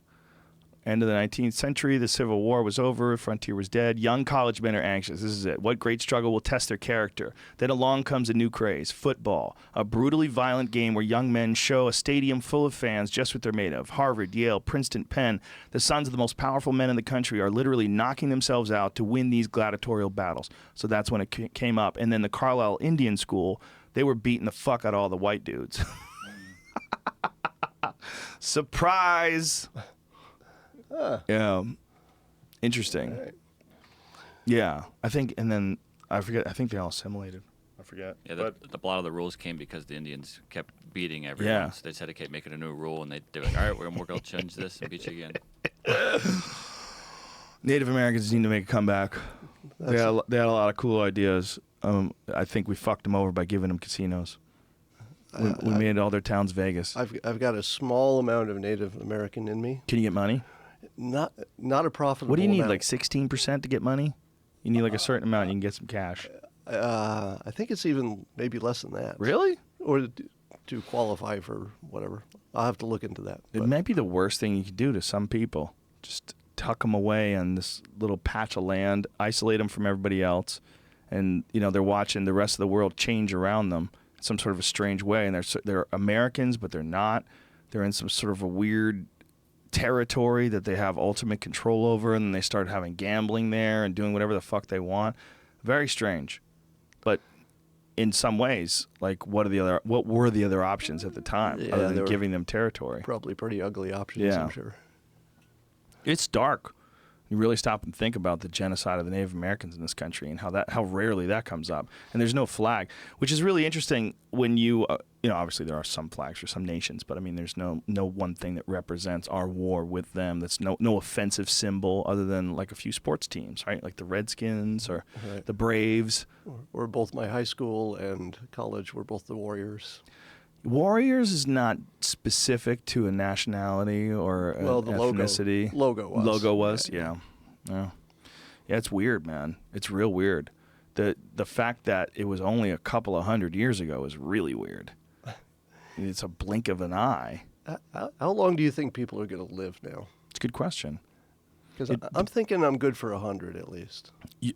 Okay. But you personally, yeah, I think you look healthy. But a kid born today, 1,000 years old. They're going to be able to read minds. Well, it depends also upon what a person becomes, because I have a feeling they're going to come up with legs that are artificial that work way better than your real legs. Like, I have a bunch of friends that have like fake hips or fake knees, or they've had surgery and they've had a bunch of stuff fixed. I know a lot of people that have had hip replacements, like maybe a dozen. So I've figured out that if I create enough public information about me, there's enough times I'm recorded like I'm being right now, enough of my writing is in the public, there's enough video of me that after I die, I could be recreated in software. Whoa. Almost in full, because you would have my everything from my personality, my sense of humor, my choice of words. So some future program could just go to the internet, Google my name, and take all those sources and bring together an actual physical hologram that walks and talks like me 100 years after I'm dead. Well, Jamie, you were just telling me about some software that they've developed that you can take someone can say, like, I could make a statement, Scott Adams is a really cool guy and I always love hanging out with him. And they can move the words all over the place, where it's a jumbled sentence and it doesn't make any sense, and then change the inflection and it sounds perfect. Like, listen to this. We'll play some of it here. It's called Adobe Vocal. I'll see if I can get this. Okay. And I kissed my wife and my dogs. Whoa. Let me change the. Okay. Where are the dogs? Okay, how can we let the dogs out? This might not be a great example of it. This is terrible. Yeah, it's like a 5-minute video where he's called it like Photoshop for audio. Oh, okay. So like it's manipulating audio in a way that people aren't used to or have even seen up until they've just shown this kind of demonstration. So the point being, if you could automate this, if you could put this inside some sort of an artificial intelligence structure that knew when to inflect, when to have a question, when to, like, or maybe you would be a tech guy and you're talking upspeak. You know what upspeak is? Right. Yeah. I love upspeak because it's so it's this weird thing that these tech dorks do where they sort of talk in this really weird, unpredictable way, and they all do it. And basically it makes you seem like you're sensitive and intelligent and on the ball. And it's a weird fucking little sneaky thing that some of these tech guys do where it takes you a while to go, oh, you're not smart at all. You're fucking crazy, but you talk in upspeak. You know, they've decided to take on the persona of a tech person, someone who's really into, I believe in Android. Android's the future. And they have this weird thing that they do at the end of each sentence. They go up. I'm not sure that exists outside of Los California Angeles or California. Silicon Valley. It's huge in Silicon Valley. I think it's more prevalent in Northern California than it is in Southern California. It's almost like they're halfway like an NPR sort of radio personality, halfway that and halfway a strip club DJ. It's like they have this thing going on where it's a fake voice and they're talking about technology. That's all I'm going to hear now. Now I'm going to hear that. Oh, you'll hear it. I'll give you some audio of people. There's a bunch of people that they speak, and it is an accent the same way a New York accent or a Boston accent is. Like you can recognize, oh, that's a tech dork. Like it's a non-original tech person who's speaking in this weird. You want people to understand that you're a tech person, so you're speaking in literally a tech accent. Upspeak. I might try that. It's really fascinating. Women can do it too. It's super important. You know, like there's almost a woman upspeak that you'll see occasionally on daytime talk shows, where like a bunch of women will sit around and they'll be on a show, and the woman, or it's all audience, the audience is all women, and there's all women on the panel, and then they're cooking or they're talking about clothes. And what the women's upspeak is, sentences don't end. They just sort of stop talking. Did you ever know somebody who didn't have any way to end a story? Yes. And they would talk forever. They just keep going. And then during the time of early cell phones, when one person was talking, the other person couldn't talk. You didn't realize it all the time, but it really was one-way communication. And somebody would start, and I would start yelling into the phone, stop talking, bang, bang, bang, let me in. Well, what I mean by sentences don't ever end, it's not that they stop talking, but that they don't have it. Like if I said to you, hey, Scott, it's 3:00. We should probably wrap this up in about an hour. Instead of that, they would say, hey, Scott, it's 3:00. We should probably wrap this up in about an hour. And And then they just keep going. And then someone else chimes in. What about 4 o'clock? Is 4 o'clock a good time? 4 o'clock's a good time. 5 o'clock's a good time. 6 o'clock's a good time. What about 7? Can we do it at 7? 7 is fine. We can definitely keep going. And there's no end. There's no, this is my laptop. My laptop is black. Do they hear it themselves? They love it. They love to talk. No, Women get together. Do you think that if you meet somebody who has heard this podcast and they talk like that normally, would they be unable to talk to you? Because No. they'd be too self-conscious. No, they'd be fine. They'd say he's a dick. And also, No, I they'd say didn't do such he's a good dick. example. I think that's what I they think say. he's a dick. It's not. I didn't give the best example of it either. But I think what it is that's how they enjoy talking. I think they've had to edit their conversations because men get tired quicker. We just don't want to talk as much about certain stuff. Like Jesus Christ, get on with the story, finish it. When does the story end? But women get together they love it. They can just keep going. A lot of them can, at least. You're reminding me of the worst advice anybody ever gave is be natural. Be yourself. Because what the hell does that mean? Who are you? If I were myself, I'd be like, sitting here naked, masturbating. And, Really? Well, maybe not right here, but Yes. that was a terrible example. Sometimes Can that we would edit be that? you. Let's go back. Get rid of that. It's But too that late. would be you sometimes, right? And that is yourself. But it's like yourself varies depending upon your company, depending upon the environment, depending upon the circumstances. We're all acting all the time. We're adapting to every situation. Yeah, and you also want to be different sometimes. So it's not even necessarily an act. It's like, someone says, "Hey, Scott, show me that fucking crazy handstand you do." You're like, that's not me right now. Right? Right. Yeah. But we're always adapting this to the situation. Yeah, but there's women that are like men too in that way. The women want other women to shut the fuck up, and they want men to shut the fuck up too. Like they're like, God damn, these people with their long ass boring stories. It's not necessarily gender specific, but it seems to be like women on talk shows during the day that are cooking. Do you ever have people who can't tell when they've gone on too long? Yes, maybe me right there. And you look at them and you think, do they not know I'm giving all the signals of stop? Yeah. In the corporate world, you'd always have a pen in your hand. If somebody came into your cubicle and you wanted to leave, you wouldn't put the pen down. So you'd turn toward them, but you'd keep the pen in your hand. Right. And to signal them that you were there for them, you'd put it down and you'd turn toward them. But if you turned with just the pen, and I'd be like, dude, the pen.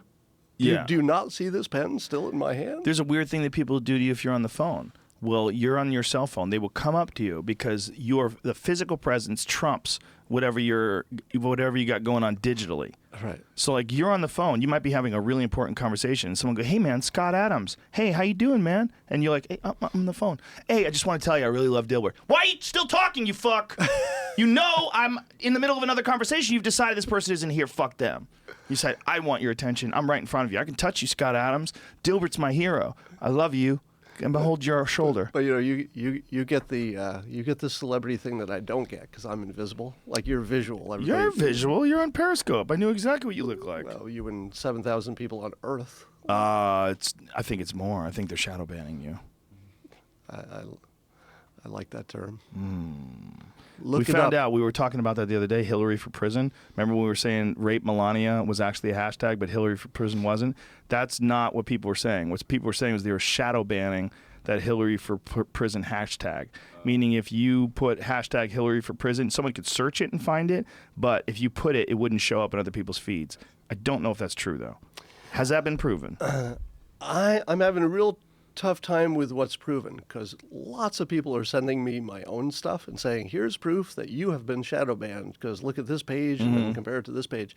And I always look at them and I go, "I'm not really a lawyer. I can't tell. There might." Here's how you find out. Very some simple. other reason. You're a wealthy man. You have 2 laptops. You make a second Twitter account. Don't use it for nefarious reasons. Don't get on and start shitting on people under egg 59 or whatever the fuck you would call it. But you start a laptop. You follow you. You follow a few other people just for a goof, and then you sit there and you watch your timeline. Well, no, I do know that people are not getting my stuff in. But here's the thing. You could find out yourself. You could tweet from another computer as Scott Adams says. So you do Scott Adams says. You're following you on another computer that's in a different account, I and know you what you're saying. watch. But Have you done that? No, but I'm saying that other people have done that, and they send me the screenshots. But when I look People at are it, crazy. They just want to talk to you, Scott. They want to be your friend. They want to talk to you when you're on your cell phone. Hey, man, I love Dilbert. Who are you talking to? You don't fucking. I'm right here, man. Why didn't you try it yourself? I guess I wasn't that curious. Come on, man. You talked about it. You have to be curious. I kind of like being shadow banned. Do you like being shadow banned, or you like the idea of you being shadow banned? I like without being- definitive proof that you're shadow banned. I like the thought that I might be so dangerous to the minds of America that there's a major corporation who's actually making a conscious decision to say, "Whoo, America has had a little bit too much of this guy. Let's dial him back a little bit." Well, I kind of like that. If Twitter didn't have a history of banning people, you know, like the Milo thing, Milo Yiannopoulos, that was a big mistake. Oof, big mistake. Because they didn't ban him for anything that like you could like put your finger on. They banned him for influence, and other people were saying mean things. But you looked at the stuff that he actually said, man, you can't ban him for that. That's not fair. Well, certainly not compared to everything else that's on Twitter. Not even compared to things that Leslie Jones wrote. You know? Or, yeah. I mean, the person that he was supposedly attacking, and what he was doing was, he was targeting a piece of art, and he critiqued it very harshly. But that's what he does. And he's very wise with his choice of words. He's very snippy and bitchy, and that's his persona. And that's what he's put together. He's a lovely guy. Like, I've had him on the podcast a couple of times. I enjoy his company. He's a fun guy. But god damn, do people get pissed off at him. It's kind of hilarious. And so when that whole thing went down with the Leslie Jones things, and I absolutely didn't agree with all the people that were being mean and insulting to Leslie, but that's kind of what happens if you put yourself out there with a piece of art, right, that people don't like. And all he did was say that they were all ugly. You know, he was saying that it's a bad feminist film because all the men are buffoons and all the women are saving the world. And he's like, it's preposterous. It sucks. It's not good. And the women are all gross. And that's what he said. And, you know, was it the last part that was all the trouble? Well, it was, I mean, the fact that he was saying they were unattractive, he was saying that not just to be bitchy, but also in a point. It was like he made a point. He's like, they've decidedly picked people that were unattractive to make this sort of feminist point that these overweight women can save the world. That they're the ones who are going to, like, they're targeting, and that's why all the men are buffoons. It's sort of revenge, like the idea being, if you wanted to look at it broadly, the idea being that these are the type of women that the guy like the Thor dude, what's his name? The guy who was in that movie, the really handsome fellow that plays Thor, Chris. What's his name? No, Chris is Liam Captain Hemsworth? American. Is he Liam Hemsworth? Or Is that the guy? Hemsworth. Hemsworth. Chris Hemsworth, right? It's one of them. Am I right? Or is it Chris, the guy who plays Captain America? It's a Hemsworth. Let's just call him Thor. Okay. Thor's impossibly beautiful. He's a beautiful man. He's super handsome. He's big, fucking perfect body. And, of course, in this movie, he's a fucking moron. I mean, he is the dumbest guy that's ever walked the face of the planet. He's preposterously dumb and then becomes the villain at the end. So he represents, like, this unattainable goal of, like, having this gigantic, beautiful man be attracted to you. So they've turned him into this complete retard.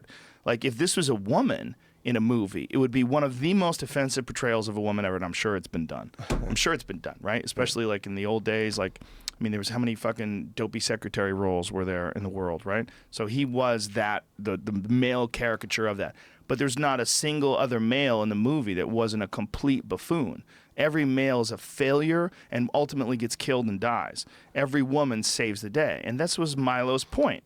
So in most forms of entertainment, you need, the dumb one and the smart one. There's always going to be that contrast. Sure. And in earlier times, there were other people you could poke fun at, and society would say, "Oh yeah, we make fun of that." And the wife was the dumb one in the 50s. And now some of it is just what target can you get away with. So there's a little bit of that. It's like, who's a soft target? Nobody's going to complain. And men are the current target. If you look at commercials, almost all the commercials are the woman is the smart one and the man did something stupid that she had to fix. Every sitcom. Every sitcom. Too. But I mean, even in the 50s, that was the case. Like the Honeymooners. Ralph Cramden was a fucking moron. His wife is the one who was always keeping him calm, right? He was always, to the moon, Alice. He was threatening to beat her, right? And his buddy was this fucking idiot too. And his buddy's wife was keeping him in line. Yeah, that was true for the Honeymooners. Yeah. I mean, at any couple's sort of comedy, the man is a buffoon. I married with children. Peg's always wanting sex. Al's just all fucked up. He's trying to get away from her. He hates his life. Everything falls apart on him. His daughter's acting like a little hussy, right? I mean, that's the whole thing. This poor guy, his life's falling apart. The guy's never okay. All those movies, the guy's a buffoon. All those sitcoms, the guy's a buffoon. That's what people like to see. Yeah. But, you know, I'm looking at Elvis right behind you. That's a different animal, baby. Yeah. Come on. I mean, so there were a lot of movies where it was, you know, Frank Sinatra. You know, so Charles Bronson. Maybe you have to go back further, Right. where the man was the competent one and the woman was always losing her high heel. Oh, there's plenty of movies like that. But in sitcoms, in the sitcom world, in the comedy world, it's pretty much always the man's a buffoon. Yeah, I think that's fair to say. For a lot, you know. King of Queens, there's another one. Kevin James is always ridiculous. His wife always had to figure everything out. He was ridiculous, but how did he get this hot wife? Because he's on TV. He's on TV. I mean, this is, we're going back to the Twitter thing. This is the problem with censoring people, is that if you don't like what they stand for, you know, you're not really, like they were looking for the reason to pull the plug on him. It wasn't a good one. So it left people like, what? That? Like that, him saying that. And then when you pull up things that she has said about white people, that she has said about other ethnicities, and some of the, she's like literally said, get someone. Like someone tweeted something at her, she was telling people to get them. That's targeted harassment, right? Like that is like actual targeted harassment. And the idea that she's doing it in revenge for someone coming after her, I understand. But in the position that she's at, like she's a huge celebrity, for her to actively say, go get this person. Like that is the clearest example you're ever going to see of targeted harassment. So if that doesn't get punished in any way, shape, or form, like you got to say, well, why? Is it because she's female? Is it because she's black? Is it a combination of those things? Is it because she represents what you think is like liberal, progressive mindset? And then he represents this alt-right that people are terrified of and hate. He represents the Gamergate, which gave birth to the alt-right. Like Gamergate allowed people to realize, like, hey, there's actually some intelligent people that are tired of all this bullshit that these feminists are trying to push down our throats, and intelligent people that are coming together and go, no, Laura Croft is not the fucking bane of civilization. It's fun to watch her run around with her tits jiggling, shoot guns at things. It doesn't mean you hate women. It just doesn't. You know, and women were playing that game too and saying the same thing. And this portrayal of these people as being these ugly, misogynist monsters, the backlash of that is what gave birth to Gamergate. And a lot of Gamergate was harassment, targeted harassment of women, horrible stuff, right? But I think, as you were saying when when you were talking about Trump supporters, there's a certain percentage of these Trump supporters that probably are racist. Doesn't mean they all are. Like, what is the number? Is it 2%? Is it 4%? There's a certain percent that are probably absolute misogynists. What's that number? I don't know what that number is. But there's also some other people in there has to be, that are reasonable. Because if you look at the number of people that voted for Obama and you look at the number of people that voted for Trump, a lot of those people are the same people. Well, actually, if you look at Romney's vote compared to Trump, I think Trump did better in most ethnic groups. Yes, he did. Like yes. just across the board. They didn't trust that white dude. And what was the problem with Romney? He just didn't have the policies they wanted to write. I mean, It was also the Mormon thing. Well, yeah, but it was also the Mormon thing. But The Mormon thing was pretty big, I think. I mean, he believes one of the wackiest strains of Christianity. I mean, would you even call it Christianity? Well, It's we don't one of the- know. We don't know which parts of it he believes literally. Well, we know that his dad was actually born in Mexico. Do you know the whole story about that? I don't. Oh, I'm going to school you, Scott, because this is wonderful. Please do. Mitt Romney comes from a faction of the Mormons that were so hardcore that when the United States banned polygamy, they went, well, fuck this, we're moving to Mexico. So they moved to Mexico. So Mitt Romney's dad could never be the president of the United States because he was born in Mexico. He was a Mexican citizen. They have these giant compounds, and they have to fight off the drug cartels. And there's more than one gigantic compound owned by Mormons in Mexico. They literally have carved out their own like camps down there, and they're armed. And they did this Vice piece on them where they interviewed them and went over there and talked about it. And that is the whole reason why Mitt Romney's dad's Mexican. I mean, literally Mexican, born in Mexico, Mexican citizen. Yeah, look at that. Mitt Romney's Mexican roots. His father was born in Mexico and could choose dual citizenship. That is interesting. Yeah. How did I not know that? How did you not know that? I mean, I'm not sure it matters anything. But Well, I'm obsessed with Mormons, so that's how I found out about it. Now, I've been obsessed for a long time. so did you do the deep dive and look at all the stuff that they believe in? Oh yeah, yeah. The seer stone, like Joseph Smith in 1812 found magic tablets that were the lost work of Jesus, and only he could read them because he had a magic rock, and he was like 14 at the time, which is fucking hilarious.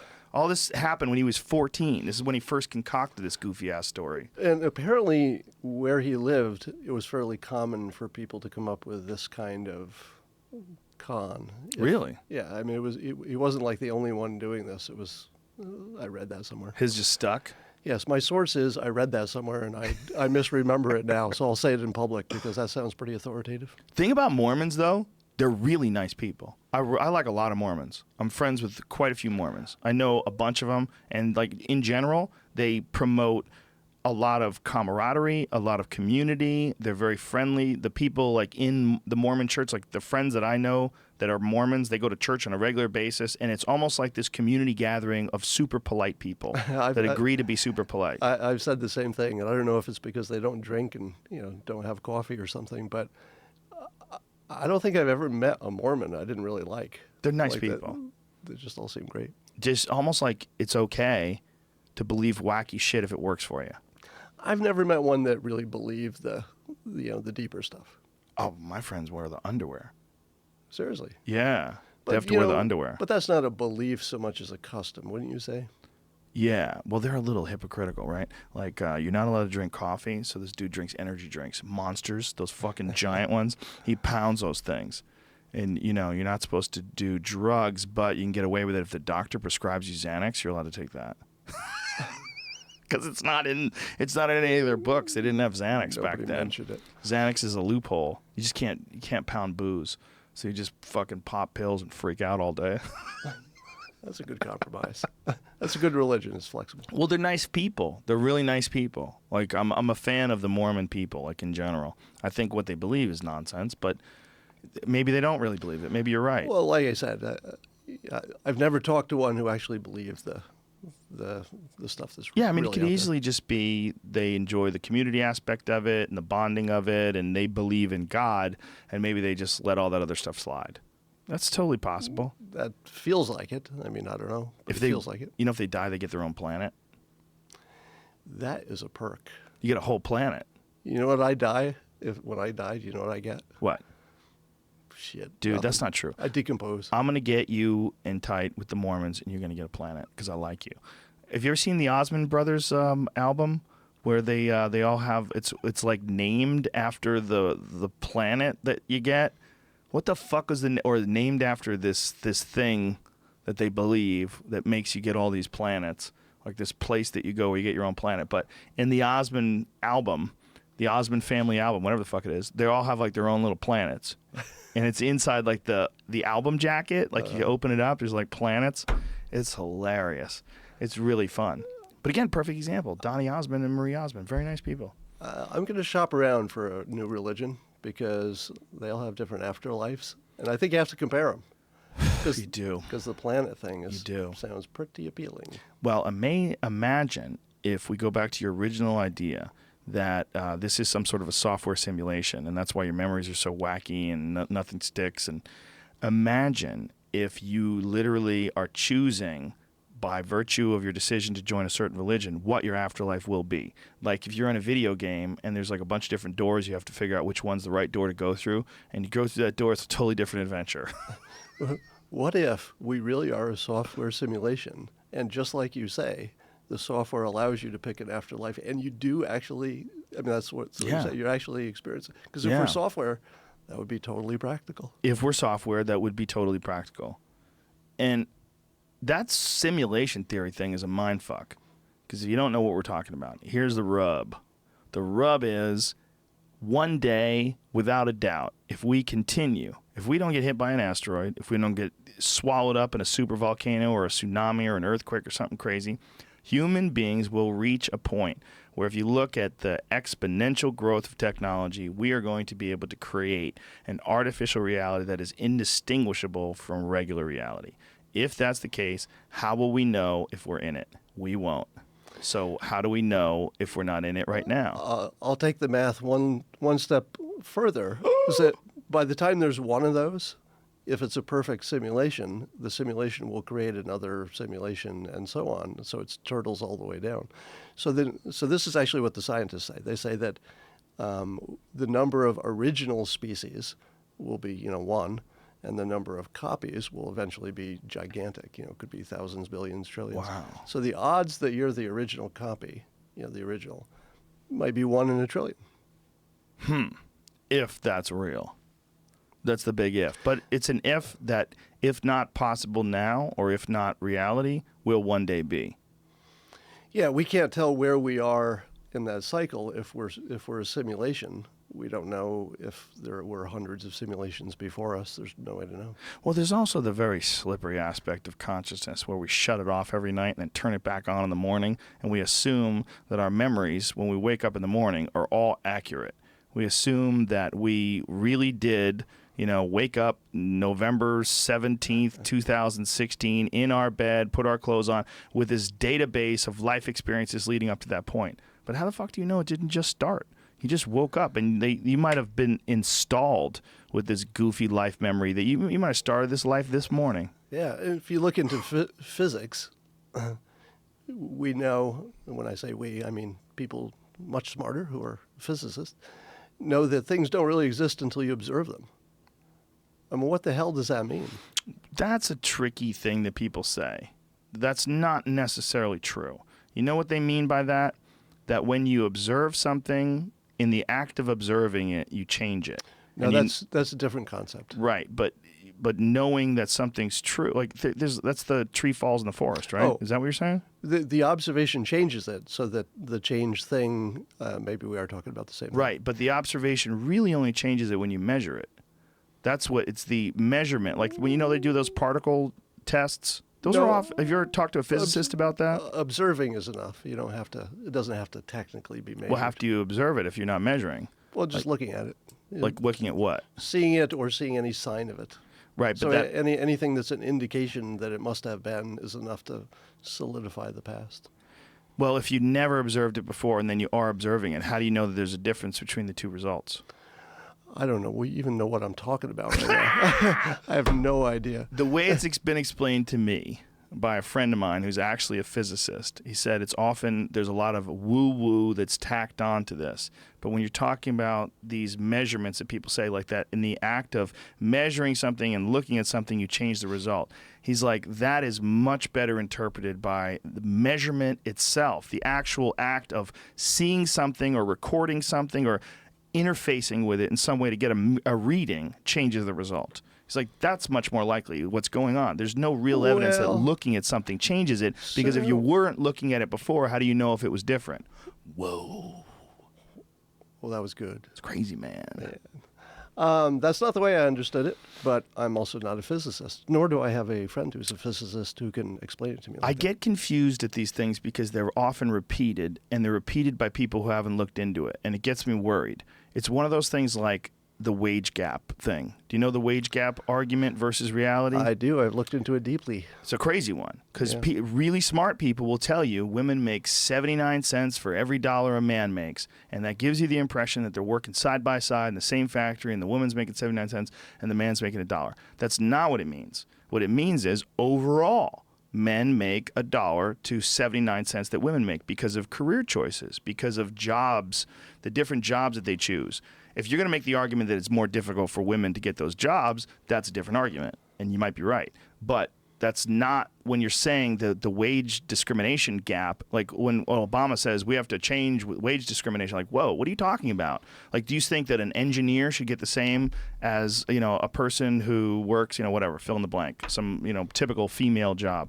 But like when it comes to science and engineering and a lot of those STEM sort of subjects, men sort of gravitate towards them. Men gravitate towards riskier jobs. Men are more likely to die on the job. Men choose different paths because of testosterone and their gender, and to deny that seems kind of silly. But so when they start talking about this gender gap, which everybody throws around all willy-nilly with no research whatsoever, they really believe that you're talking about two lawyers working in the same firm side by side. The man makes $1, the woman makes 79 cents. So it's not how many times, real statistics. How many times have you been in a conversation with somebody who believed in the 79-cent figure, and then you explained it to them, and they said, oh, no, I don't think that's the case. Then you showed them a link.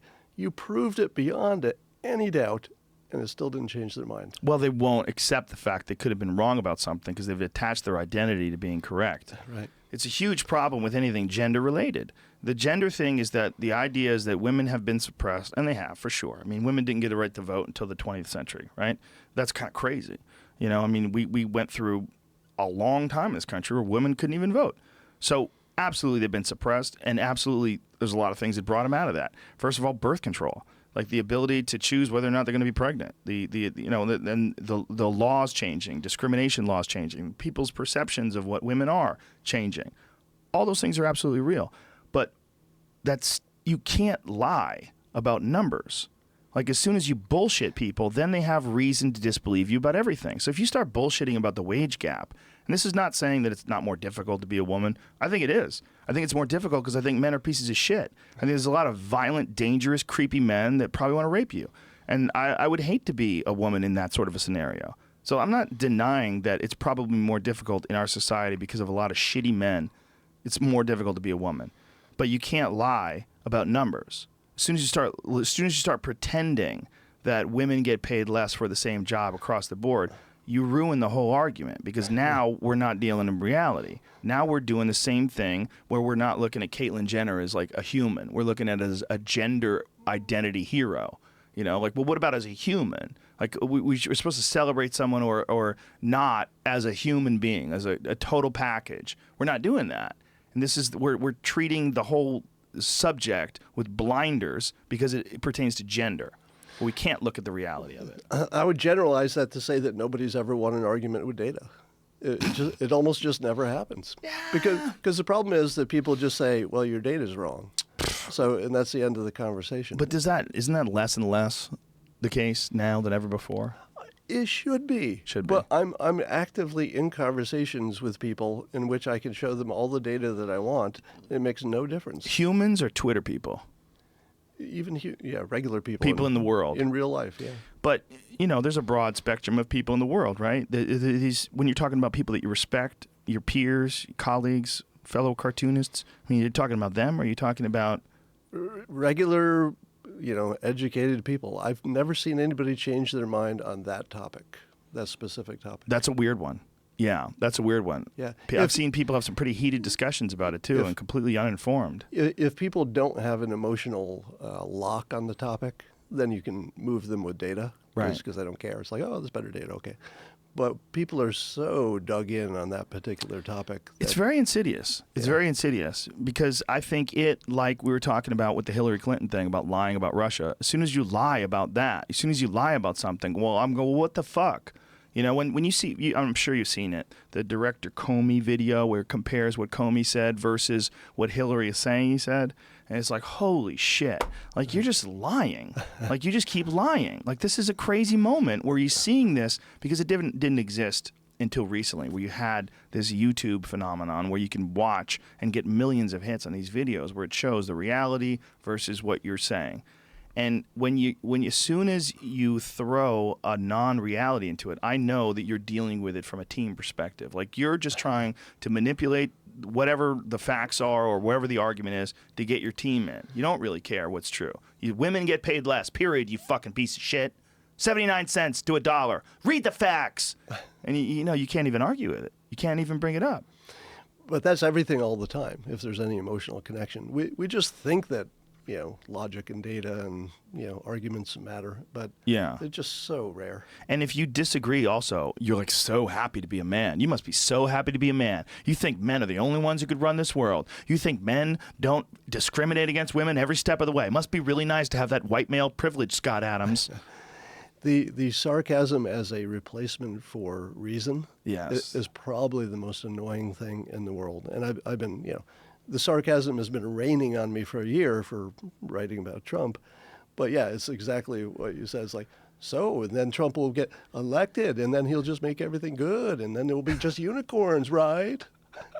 Yeah, that's a weird argument that people love to put words into your mouth and then force you to defend them.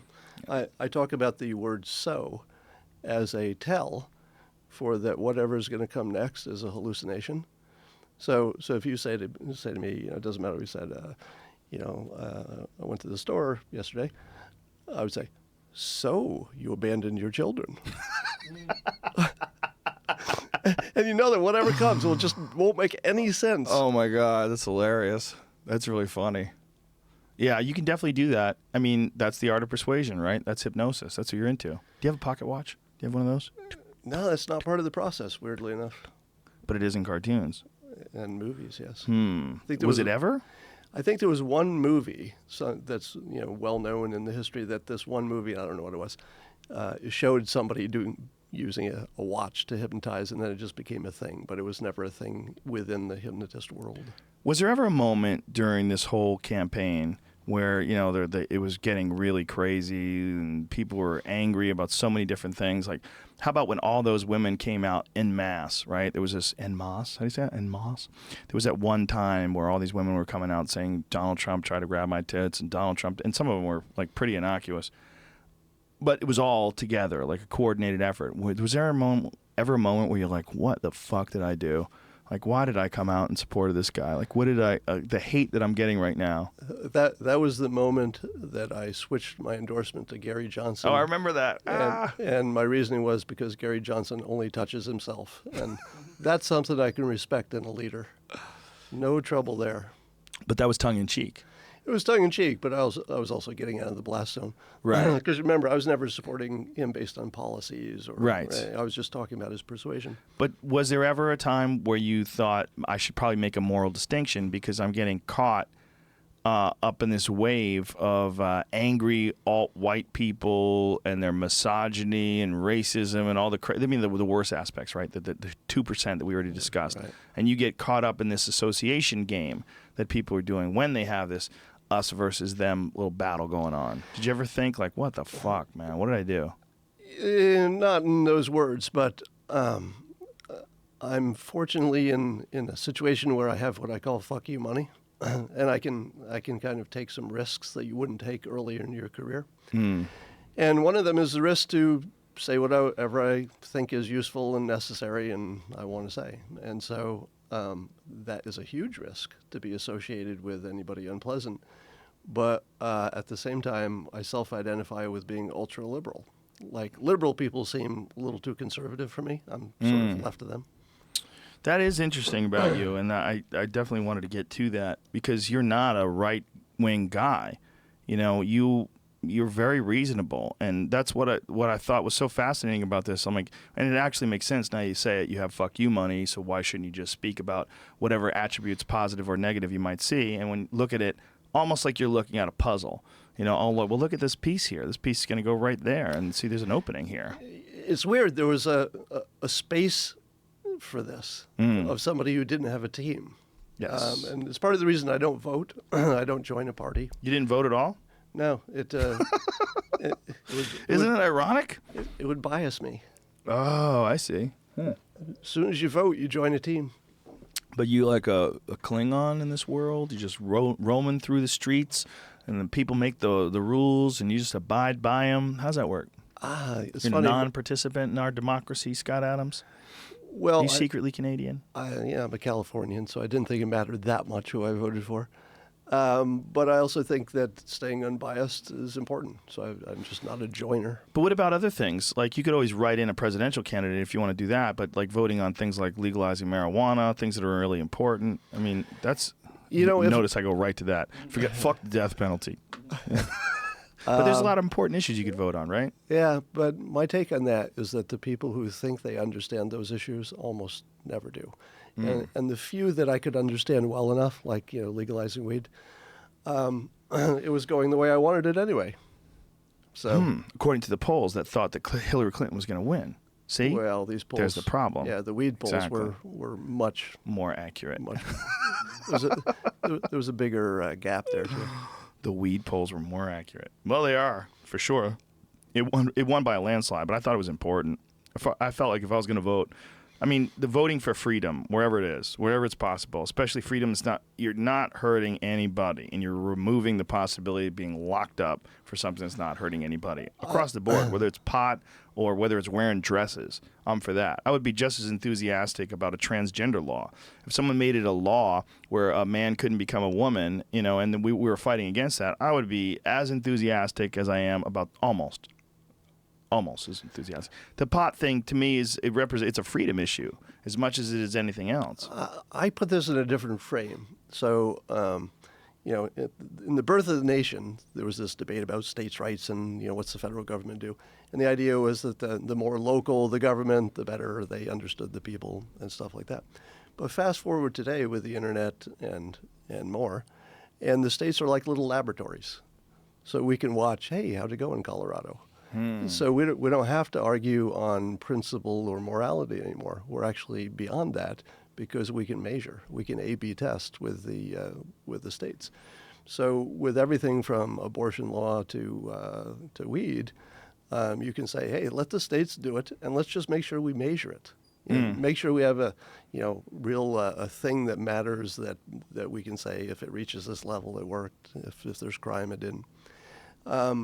And I think that's the direction we're going, which is insanely useful because it takes all of the emotion out of it. It's like we don't have to wonder if it's our right to smoke weed or anything.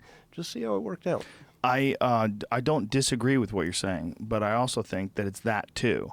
I think the morality and the ethics play a part of it as well. I think it's like letting... For the first state. Okay. But after that, you can just see what happened. Man, I don't know, because that means that in the 49 other states, you leave open the possibility that people are going to be locked up in jail for nonviolent crimes that don't hurt anyone. And that seems to be a giant ethic. Temporarily. Even if it's temporarily, it could ruin their life if you have a felony. No, I mean that the law exists temporarily. Is temporarily but it's bad. still there. Yeah, it's still there. That's not optimal, right? It's not optimal, and the consequences are too grave. You're taking away people's freedom. So to me, it becomes primarily a freedom issue, the same way it would be if men wanted to wear dresses, or if women wanted to wear combat boots, and all of a sudden we said we can't have that anymore. Well, you're giving two examples that I consider easy. You know, the weed and the gender thing. Those are easy. Those should be available to everybody. I agree. Okay, so let's go with one that's hard. Which would be automated cars. Oh, I love that one. Yeah. How about this one? Good example. Like when we get to a certain point in time, will we lose our freedom to be autonomous? Will we lose our freedom to be able to drive a car and be able to steer and trust you to hit the brakes when you're supposed to? Oh, all of your autonomy is going away. It's going away. Yeah, so think about this. I blogged about this today. Suppose you had a fitness band, and it was like the future, not a long time, 5 or 10 years. And it can do everything from tell you when you should take a sip of water because you're dehydrated. It knows what kind of food you should eat and when. It knows when you should sleep, and it tells you how. In the beginning, you're going to say, oh, good suggestion. I'll either do that or not. But eventually you're going to see that their suggestion is better than whatever the hell you would have done on your own. And you're just going to start following the app. And eventually that app is going to be completely controlling your life while you have the sensation that you're deciding. Maybe you, dude. Not me. I'm a rebel. I'm out there. I got to make my own choices. I'm going to rip off that Fitbit. Yeah, man. Fuck that Fitbit. I'm running free. I'm going to run, and when I feel tired, I'll stop or keep pushing because that's what I do. Push harder. Hashtag push harder. I know what you're saying. I agree. I think also people like when things become, when you have less stuff to talk about or think about, you know, and as soon as you get in your car and your car drives itself, well, now I don't have to think about that anymore, you know? I was going to invest in alcohol companies, you know, companies that produced and manufactured alcohol. Because you could be drunk in your car now? Because self-driving cars are coming. Right. Right? And the day they do, 80% of the reason not to drink just goes away, which is how do you get home? That's a good point. Yeah. Do you think they'll have no steering wheel at all? Like, what if everything goes wrong? I think it'll have a steering wheel because, you know, you have to get it, like, off the road. And right, but then if you get drunk, you're like, fuck it, I could drive. You want to drive even though it's autonomous, right? You'll be too drunk to program the address in. You're like, I know how to fucking drive. And you just start driving. Good point. We don't have that problem with Uber. You know, no matter how drunk I am, I never try to come out from the back and... Yeah, but it's not right in front of you. Yeah. Also, with Uber, you're too busy trying to figure out whether the guy driving you is a serial killer. You need a little breathalyzer on there to get control of the steering wheel. You need to be able to take a swab and run it through a machine. Just find out what kind of DNA this fucking creep has. Have you ever gone through security lately and they do the little swab of your suitcase and they put it in the machine? Mm-hmm. And I'm thinking, what does it know about me? How much can it figure out for me? Because from your odor and your DNA or whatever the hell they're looking at, they could probably know a lot about me. Yeah, they definitely could. That's the big argument about those fingerprint scanners on cell phones. That they're slowly but surely accumulating a database of fingerprints of all the people in this country. Yeah, that's scary. Dun, dun, dun. Slowly but surely, the boundaries between people and data are eroding. So let me ask you this. So in the news today, I don't know who said it. It wasn't Trump himself, I think, but the discussion of a Muslim database. Did you hear that? The idea of collecting names. I think of only the people who are non-citizens coming into the country, which raises, every kind of Nazi concentration camp alarm and should. But do you think we don't already have that list?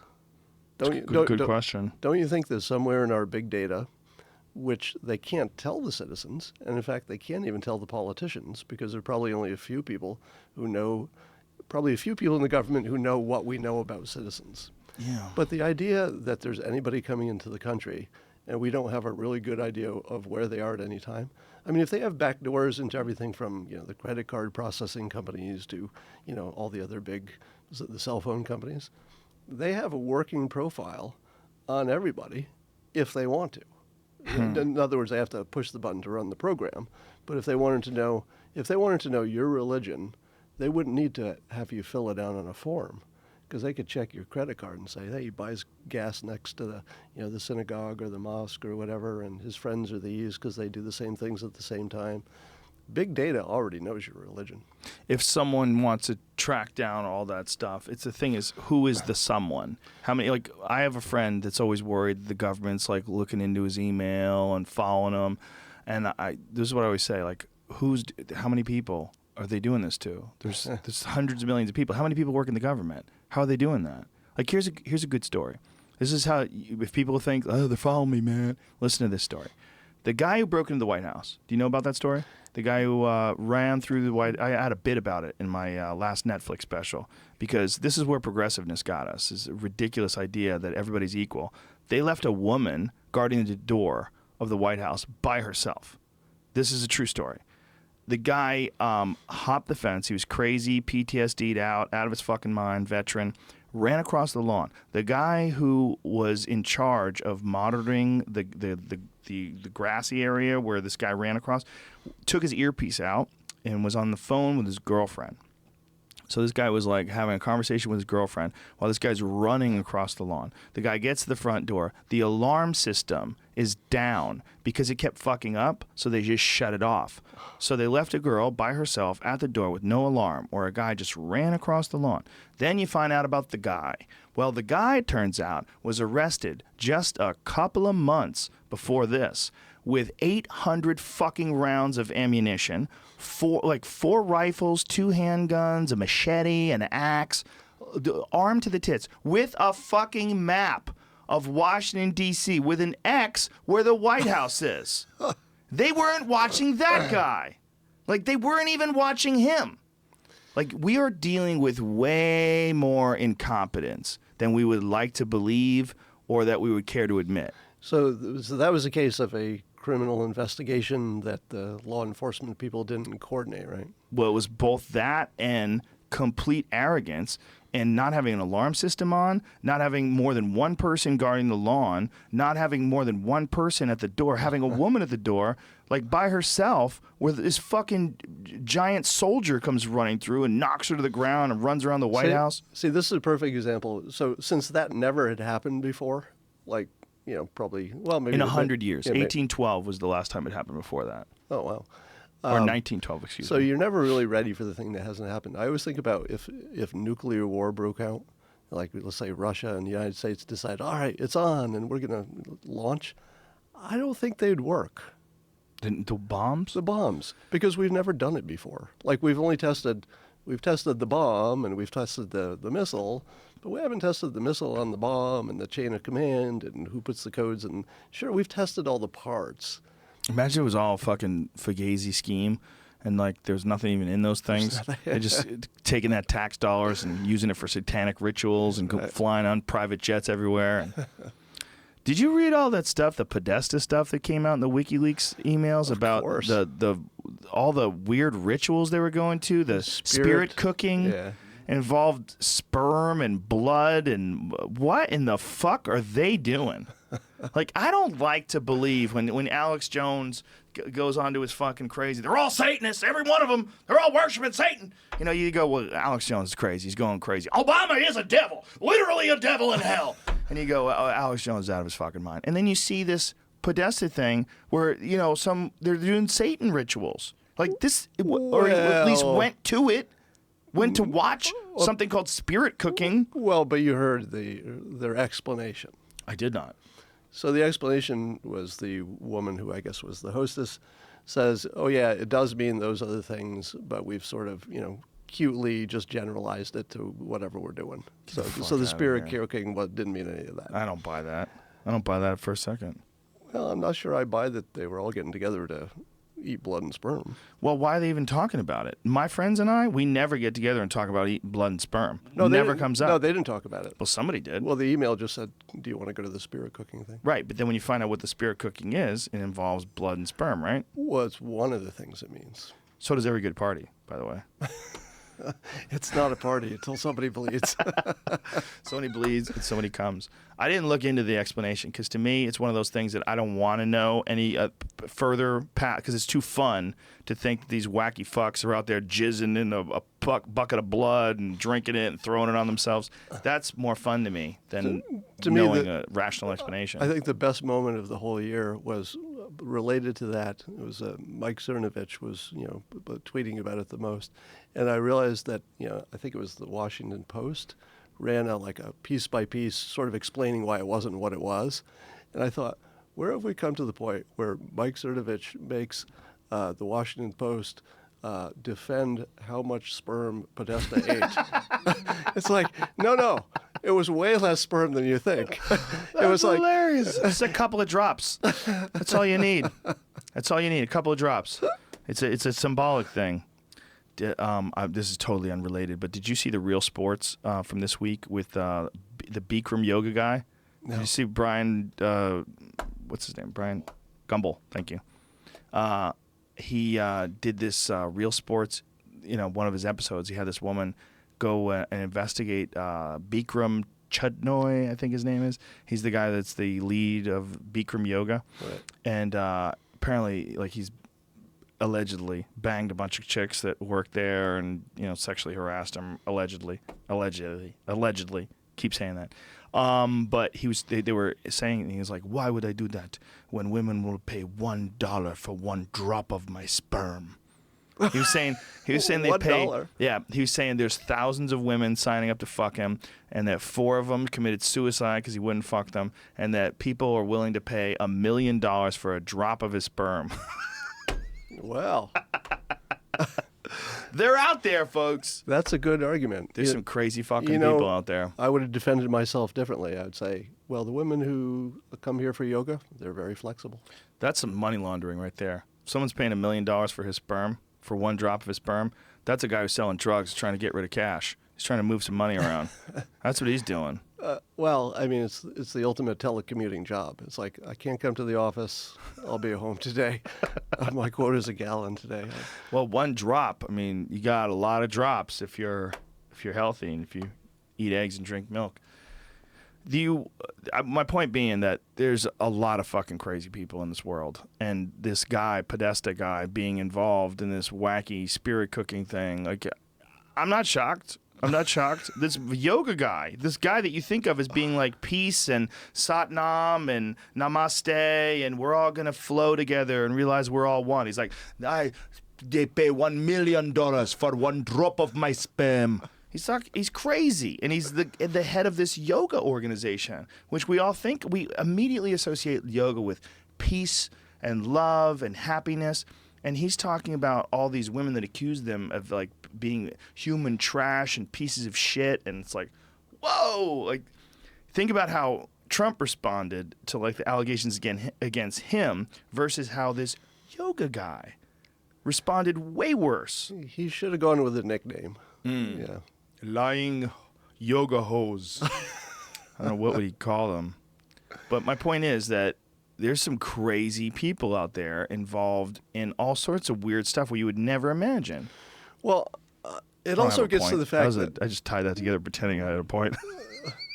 but it kind of goes to the point where we'll never have a nice person who's president again. Oh, I don't think that's true. No, it's because the only reason you thought anybody was nice is you didn't know enough about them. But that's not true. There's nice people, right? You're a nice guy. Why don't you run for president? Right, I'm a nice guy. But if you were to dissect my entire past, I would look like, Satan incarnate by the time they got done with me. Maybe now. But I think within the next 4 years, by the time Trump is on a second term, if he decides to run again and if he wins, right? Which would be crazy, right? 2-term Trump. Woo, that's a shirt. I see it. I see a bumper sticker now. 2-term Trump.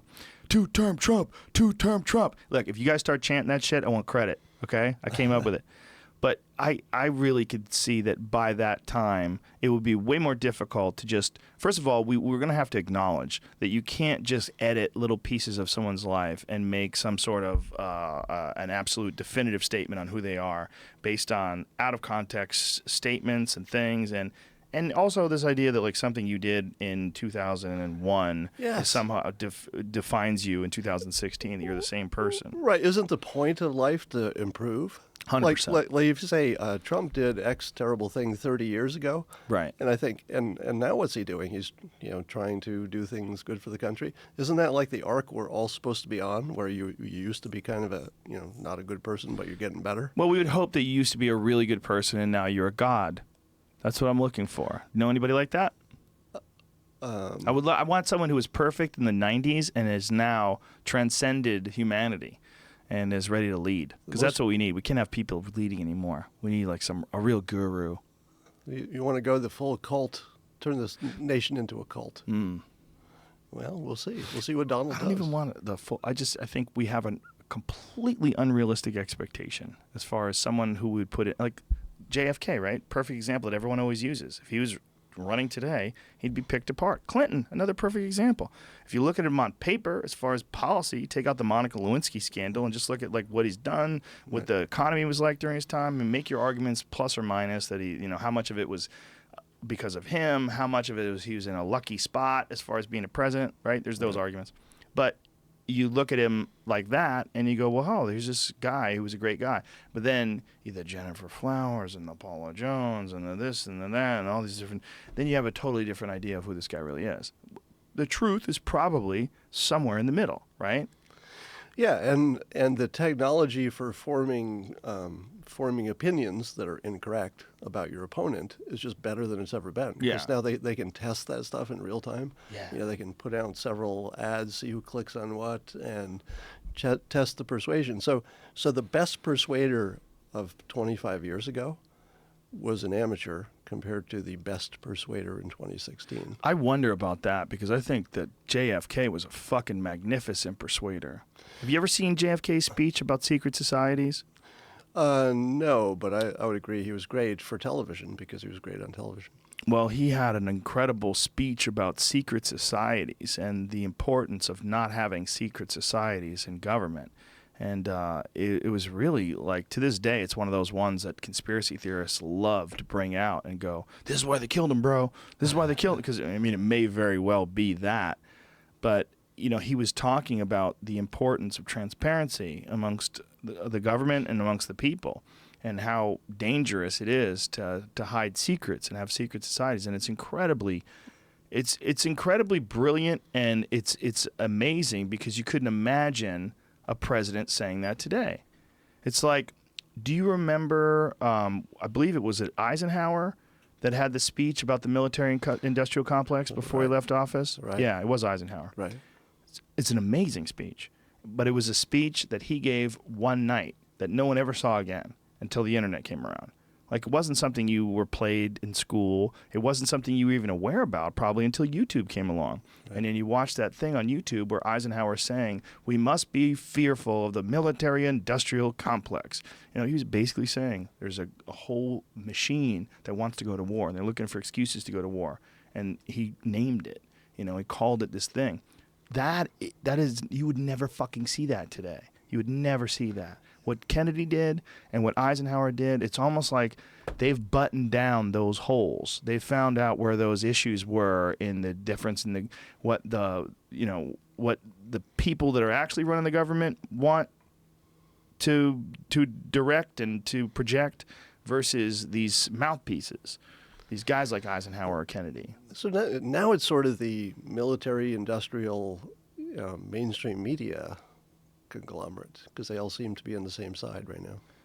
Sort of, but aren't they on different sides? Like Fox is different than CNN, right? Well, Fox is sort of by itself.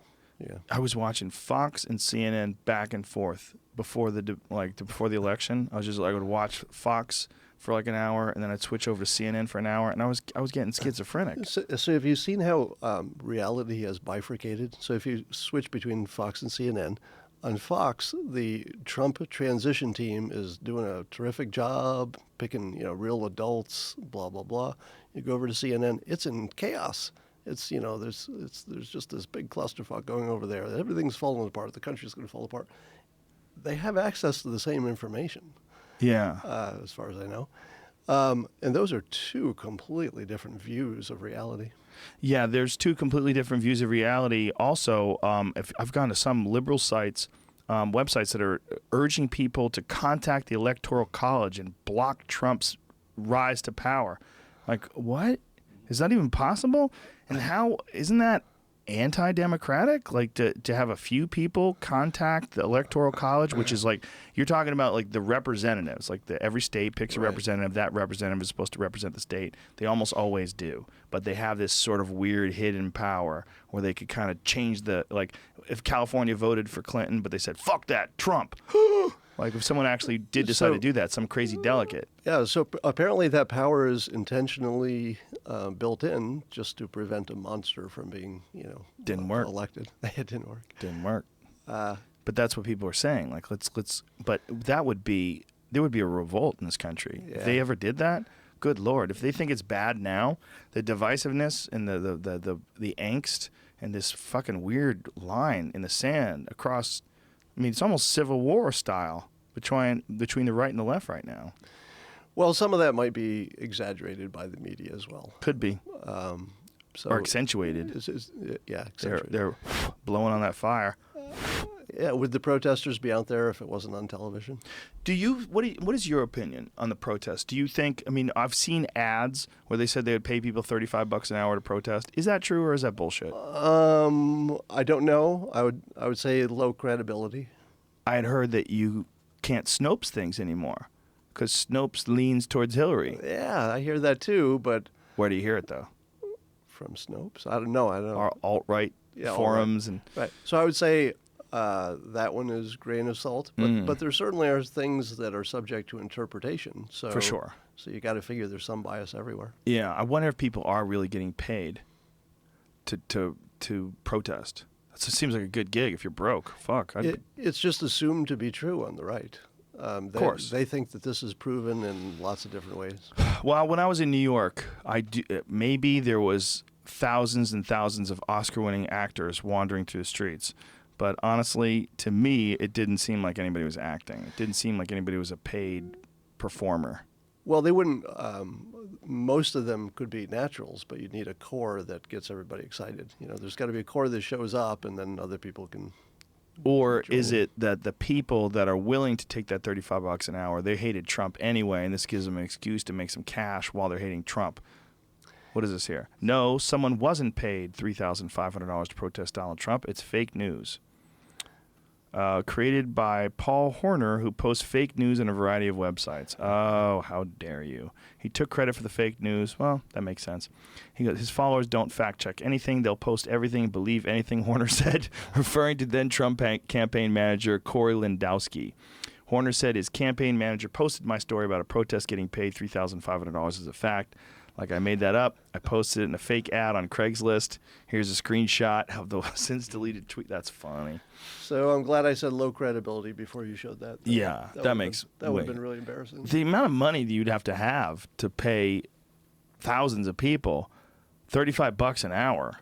Well, that supports the George Soros is behind everything, which I'm pretty skeptical about.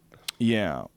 What about that Peter Thiel billionaire character that funded the lawsuit against Gawker? Isn't he in some way, shape, or form a part of the team?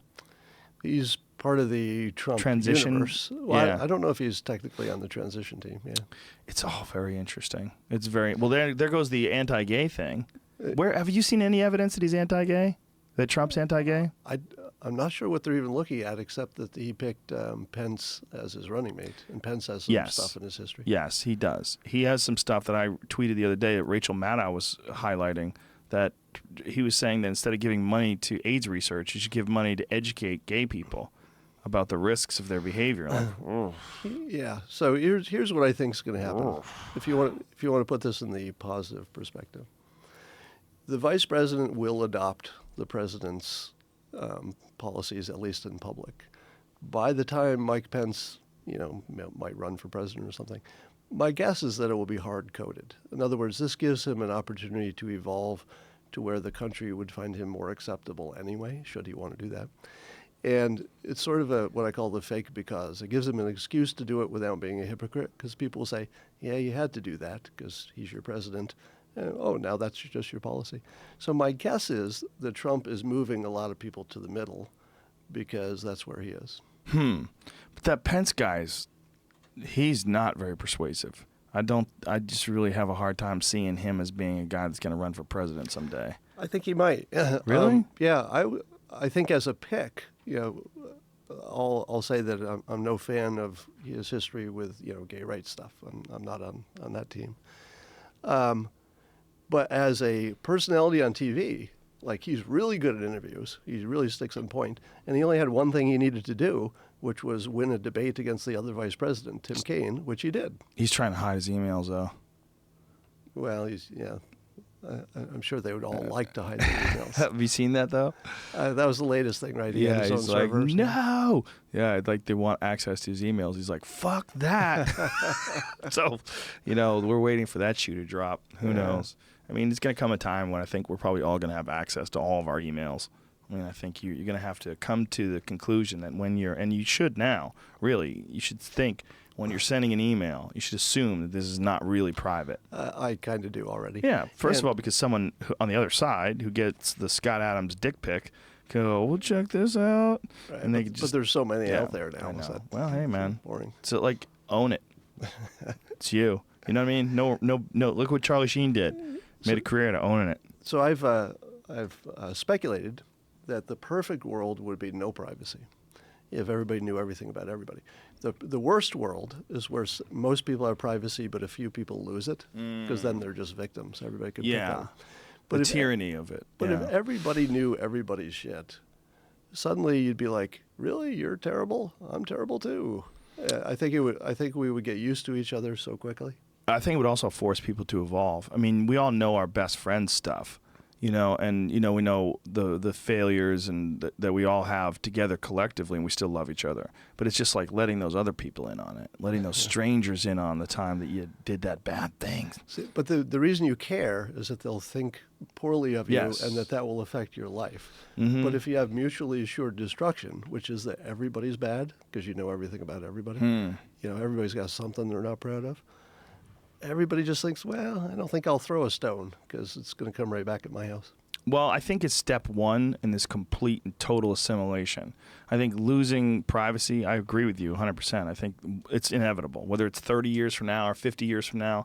I think essentially everything you do from then on is I think there's going to come some form of technology that is a leap, very much like the internet is this crazy leap, right? The internet provides us with this instantaneous access to all the answers to all the questions you've ever had, which is just unprecedented in history. There's never been a time where you say, well, what did happen on the Native American Trail of Tears? Like, why is it called that? And you can just fucking open your phone and sit down for a few hours, and then when I came back to you, well, what do you got for me, Scott? You could tell me, like, exactly what the fuck went down. This is, like, unprecedented stuff. I think in that leap, which I think we're in the middle of, so it seems like it's not as big of a deal as it really is. Like, there's going to be another leap that's even more spectacular than that, and that leap is going to integrate all of our minds together. It's going to integrate our memories. It's going to integrate our ability to communicate, and we literally are going to become a technologically created hive mind. I might have written a book that has something to say about that. God's debris. What was the idea behind your book? If I told you, it would ruin your book reading experience. But Well, spoiler alert. Can you say that? But I will say that I've had this thought using Periscope, because when I'm using Periscope, I'm like the conscious mind of this gigantic brain, which is all the people watching me. So I can say things like, hey, I think this law might go into effect. No, I don't know the answer to that. Somebody tell me what the law is. And within 3 seconds, appearing on my screen in the Periscope session will be somebody who knows the answer to that. And there's almost nothing I can't throw out there that there isn't. Someone. And of the thousands of people who are live at that moment. And it's the live part that's interesting, because the internet is kind of like one person's alive and the other's, looking, it's just data on the other side. But when it's live people who are contributing to a thought, and you're watching it form in real time on Periscope, it is like a new intelligence has been created by this technology that's temporal. As soon as I turn it off, it turns off. But it is a large frickin' mind that multiplies whatever I have going on by the power of all the people watching. It's really thrilling. But when it's spinning, how can you have so many people that are talking to you so often? You get thousands of people on there. How can you pay attention to all those comments? Well, I can't watch them all. So, but when someone has a good answer, well, I usually if I try to ask a question, right, and then I look. But otherwise, if I'm talking, I'm focusing on what I'm saying. But when you're looking at their answer, can you click on that answer? Can you freeze your screen or something like that to like? Because it's like, I see how it works, like blip, blip, blip, blip, blip, blip, blip, blip, blip. Yeah, it's like, hard. Yeah. Usually what happens is something go past so quickly, I'll say, I missed it. Say that again, and then I look for it and it comes back. The reason why I asked is because we did something similar yesterday. We have this TriCaster that runs the video stream on YouTube, that multicolored keyboard lit up Christmas light looking thing. That fucking thing has crashed 2 days in a row on us in the middle of broadcast, where it never crashed before. Now, Jamie updated all the software, and we're hoping it doesn't do it again, and this show has been fine. But I said, well, if anybody knows a better solution, please let us know. And so the comments were just filled on Instagram with all these really good solutions. And a few of the machines look pretty badass. So, I mean, who knows we'll have to research, find out what's the best. But when have you ever been able to do that before? And there's a bunch of dumb answers, but somewhere in there is probably the right answer, and some person who's an expert. Like if somebody had a question and it was on an Instagram forum or an Instagram picture, and it had something to do with being a cartoonist.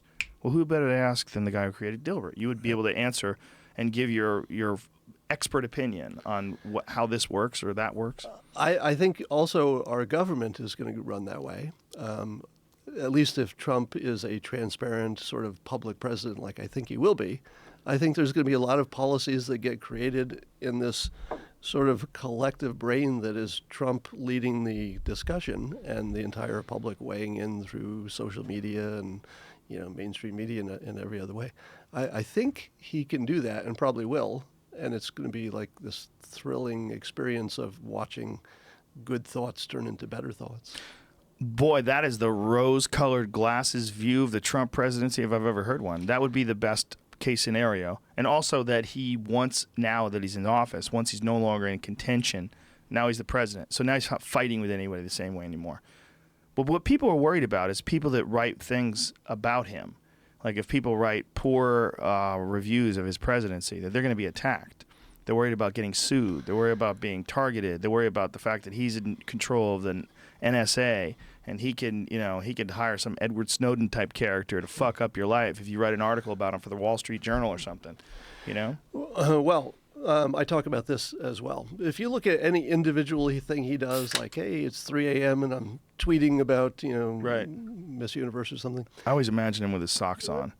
In the lazy chair, right? Yeah, like a boxer shorts with a boner, angry, no shirt, red face, screaming.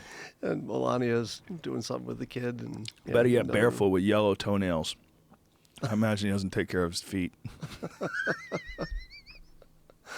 But what he does is he praises and rewards people who are good, Right. good to him especially, and he attacks without exception. He just never makes an exception. He will attack you if you go after him. He doesn't start the fight, Right. but he likes to finish him. You know Now, what? that- I have to. I think Bill Burr is the one who said that he would have those black socks on. I might have co-opted that. I'm thinking he might have said it while we're drunk doing the End of the World podcast. If you haven't heard that, we did a podcast while the presidency was being called, and Bill Burr was on fire. He was on fire. It was one of the funniest podcasts ever. But it was all like watching it all go down. And at one time, he got into an argument with this other comedian, Sarah Tiana, because Sarah Tiana was talking about how anybody who supports Trump is a racist and a sexist, and then Bill made fun of it, and it was just. It was perfect. It was the perfect thing to see while it was all going down. It was like you were seeing in Bill and her, you're seeing it in like a physical form, the way people are choosing to frame this thing. Fascinating. Oh, I'll watch that. Yeah. Anyway, I was just saying Trump likes to leave the biggest gap between pleasing him and not pleasing him, and it has nothing to do with the thing he's fighting about at the moment. It's about setting it up so that the next person who's thinking, should I fuck with him? Right. That didn't work for the last 700 people. Right. But if it had worked for some people to fuck with him in the past, you would be tempted. You're like, well, sometimes people get away with this. Well, there's a different thing, though, once you're the president versus once you're just some billionaire, real estate tycoon. Because there was one guy that was writing about it where he had been sued by Trump. And when, because he wrote an article, and when they started examining the actual data, it got like pretty ugly pretty quick, and then they abandoned the lawsuit. And this guy, Trump wound up getting him a seat for the fights. Like he got him a ticket, and I think he flew him out to Atlantic City, and maybe someone with him as well for the fights, and that became like an issue. Like, yeah. Well, how'd that connect with I'm missing the string there. Well, just, that he's just a master manipulator. Oh, that he, okay. like, in the middle of this, he has this lawsuit thing with this guy, and the guy calls him a shithead or whatever he called him and writes this article about him. Trump gets him tickets to some fight, sues him, loses in court, or loses when they're going through all the data. They abandon the lawsuit. Trump gets him tickets to the fight. Like, the whole thing is just crazy. It's probably all part of rewarding people and punishing people so that you feel there's a It's Game of Thrones type shit. Game of Thrones. Doesn't it look like I was just thinking that weirdly as I was doing something the other day. I was thinking that you could map all these family dynasties onto the Game of Thrones thing. You could in some way. I mean, it is bizarre to the extreme that we've dealt with these family dynasties like the Bush family, and we almost did it again with Jeb. I mean, who knows? If it wasn't for Trump, if Trump wasn't around and he didn't come up with that low-energy Jeb thing, is that what he called him? Yeah, low energy. If he didn't, and also Jeb just sucked. I mean, when the pressure was on, he just wasn't good. He just wasn't good. He wasn't. And when all that stuff was going down, or like Rick Perry, like remember when Rick Perry's in the debates, he just didn't know what the fuck he was talking about. He's like, what was I even saying? And they were like, that's it, you're done. But if it wasn't for that happening with Jeb Bush, he might have very well gotten to the same position that Donald got into. I mean, when you looked at all the other people, he at least had that familiar name. Right. People might have been inclined. He didn't have any real crazy, like, horrible stories in the past that got brought up immediately. He could very well, and they would have continued that family dynasty. The Clinton family dynasty is another disturbing one. That's a weird dynasty, Is Chelsea next? Is Michelle Obama next? Oh, yeah, I think she's definitely next. That's the question, man. Yeah. That's the big question. She would be excellent. She's a really good speaker. She's very intelligent. She's very articulate. She's very measured and composed and stately. And As McGregor said in the fight, she has lots of attributes. she has a lot of attributes. Yeah. Yeah, I mean, and she carried herself extremely well for 8 years in the White House under some incredible pressure. I mean, I don't know what her her responsibilities were or what her days looked like, but she's never made a misstep. There's never been an embarrassing interview. Nothing important, yeah. Nothing. Right. Much less controversy than Hillary Clinton. Much less. You know, because even before the like she tried to run for president, there was always the Whitewater thing that she was connected to. Right. The Vince Foster thing that she was connected to. Have you seen that meme? You know, they're doing all these Joe Biden memes. Have you seen the recent Joe Biden meme? The one with see if you can find it. I think I retweeted it. I retweeted it yesterday. Somebody tweeted it to me. It was Joe Biden and Obama laughing about Hillary having something in common with Monica Lewinsky now. Yeah, pull it up so you can see it. I don't want to blow it. Check this out. Look at this. Look, Joe. It says Joe. Then I said, Hillary, now you and Monica have something else in common. You blew it. And then Obama, and he's laughing, throwing his head back, laughing, and Obama's looking at him like with his eyebrows raised, and it says, you know she kills people, right? These are fucking great. Do you think she's killed anybody? That kid that got shot outside of his apartment at 4 o'clock in the morning, where they didn't take his cell phone, they didn't take his wallet, they didn't take his money, and he, according to WikiLeaks, is the one that leaked all those documents about the DNC and the DNC favoring Hillary Clinton over Bernie Sanders. Who knows what else that guy knew, if that was the guy, if that is the case? I don't know. But It doesn't seem more likely that even if they were murders because of some Hillary Clinton connection, that she wouldn't know about it. Perhaps. It's just somebody who thought, well, I'm going to change history, do a favor. Perhaps. But this is also the woman who was attributed in an email, whether or not it's correct. She said about Julian Assange, can't we just drone that guy? This guy's thumbing his nose at America. Can't we just drone him? All right, so I don't want to drone him because I think he's done a great service. But I love butts. From the context of a government looking at this situation, if government secrets have been stolen and it's your job to make sure this doesn't happen and to get justice, that's actually kind of a fair question. Now, I wouldn't want, because you're saying what are all our options? Well, it could be off the cuff, flippant statement that she didn't really take serious. Like, can't we just drone him? But she said some creepy shit. Like one of the things that she said about Gaddafi. You ever see that interview where she's talking about? She goes, "We came, we saw, he died. Ha ha ha ha ha." Have you seen that? Yeah, that was startling and shocking. It was after she hit her head. Oh, really? Yes. That would explain it, wouldn't it? 100%. Yeah. Very irrational to think that way, and very impulsive to say that out loud, because you're dealing with the dissolving of a nation. Libya is in complete, total turmoil and has become a breeding ground for ISIS. And a lot of that can be attributed to it being completely destabilized by the United States helping out all the people that wound up killing Gaddafi. It doesn't mean Gaddafi wasn't a huge piece of shit and the world isn't better because he's dead. It probably is, but Libya's not better right now. Like, Libya became completely unstable after that. So that we saw, he died, ha ha ha ha ha. That's like laughing in the face of these poor, unfortunate people who just got a shit roll of the dice and grew up in Libya. And now they're stuck there. And and you're right. Is that a character from how skilled a politician she is Yes. to say something that's so clearly the wrong thing to say at the wrong time? Well, when was the fall of Libya? Was that 13 or 14?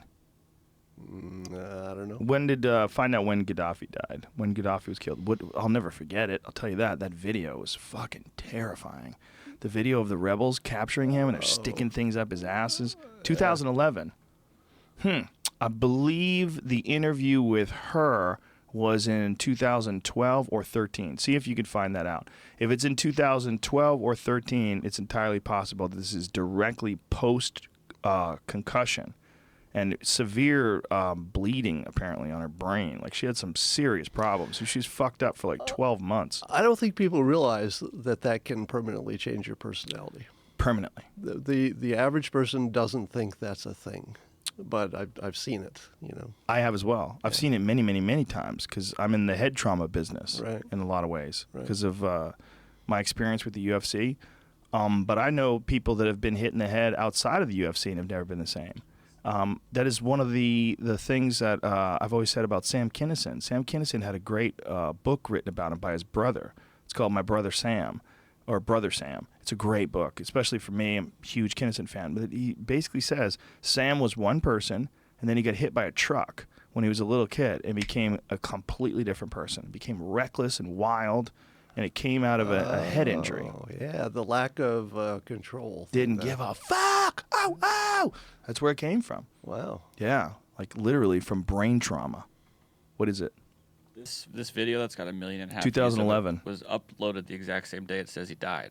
Oh, How's okay. that possible? That she already interviewed and was recorded and put this was up on. I mean, it may be possible. It happened like that morning, but that doesn't seem right to me. Yeah, especially if you're saying that this same day. That's Maybe that's why she's giddy. But if that is the case, well, why don't you find out, because this is just one. It says 1,542,000.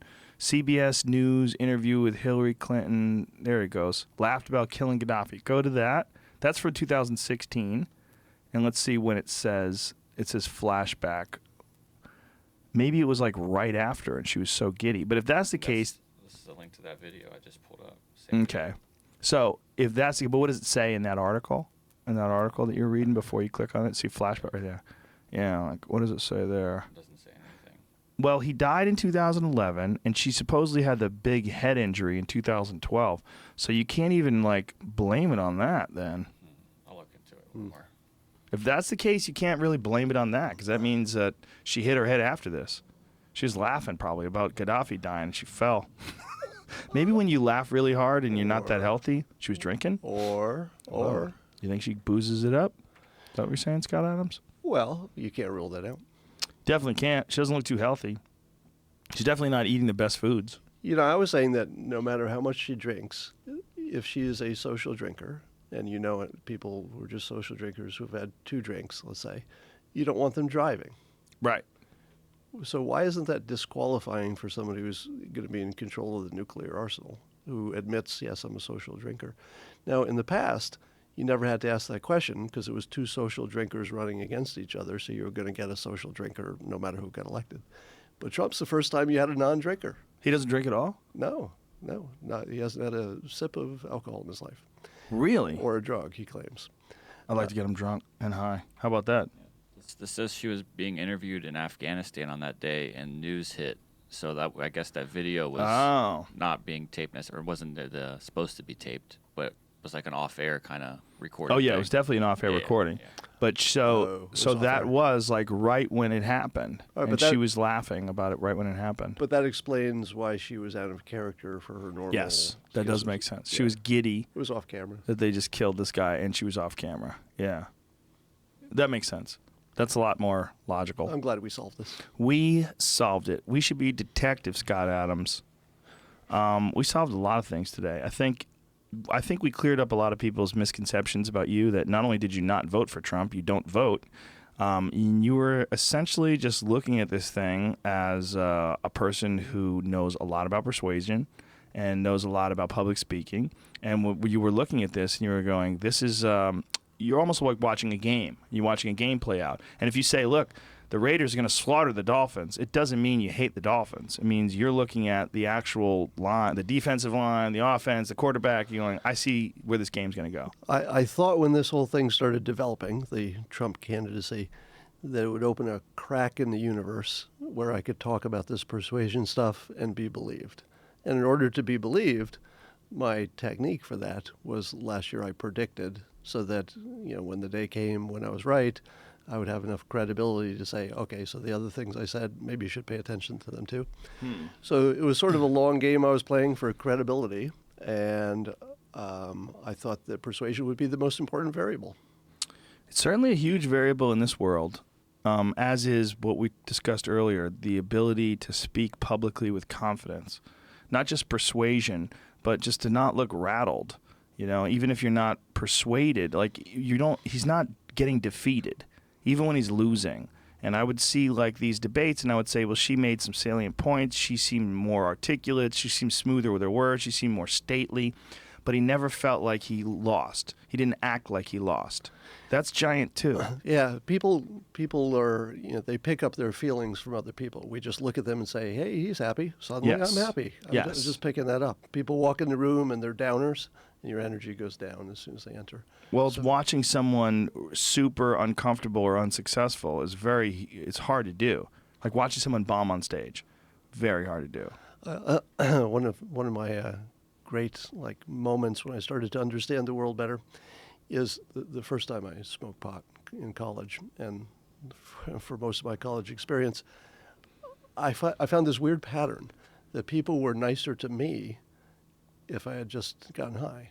And it was years before I realized that I was causing them to be nice. Because you were nicer to them. I was just relaxed. And you were giving a better vibe out. Gave out the vibe. And I realized that I can control how they act simply by my emotional state. Well, definitely we control how people react to us based on what kind of, and I've given off the wrong energy before, and you see it in people, and you're like, ah, fuck. Like maybe you're too caught up in what you're doing, you don't want to be bothered, or whatever it is. We've all been there before, and then we've all been on the opposite, where maybe someone's like, this guy's a dick, and you're like, really? I just had a wonderful, pleasant conversation with him, because you interfaced with them in the perfect way at the right time with respect, and the guy lowered his guard and and gave a little back to you, and you gave more to him, and then everybody's good.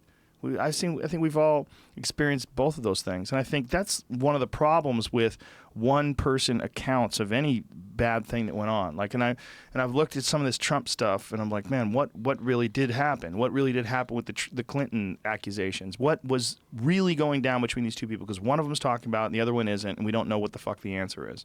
And I think that's often the case. It's like the actual reaction that people have. They want to think that the other person was being a dick. But maybe you were being something negative too, and they reacted to that, and then it compounded. But maybe if Scott Adams was talking to the guy and used the exact same words, none of the disagreement would have taken place in the first place. Right. The messenger is always, the message. Well, we are more than one thing. And when human beings are interacting with each other, we're doing, it's almost like we're putting on a combined effort, and we're piecing together a conversation, and this conversation is a joint effort. It's like we're both contributing to it, and it might come out terrible, but it might not be your fault. It might be 100% my fault, or it might be 100% your fault.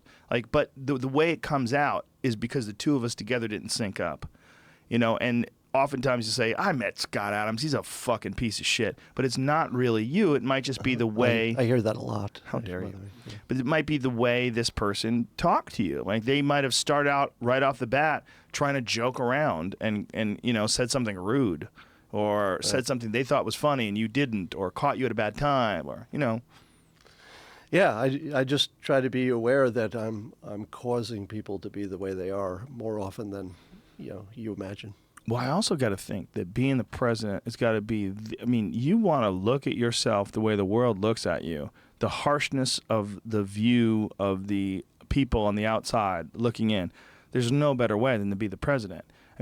He's got people walking down Wilshire, blocking traffic, screaming they fucking hate him. Like if anything's going to cause you a narcissist, clearly, obviously, the guy has a great love for himself, which is part of his success, part of why he puts his name on the buildings. He has a great love for himself. That takes a hit when you see thousands of Americans, hundreds of thousands, in fact, wandering down the street with signs saying they hate you. I don't know. You don't think so? I'm not sure it does, because you probably have your critics as well, and they're not blocking traffic.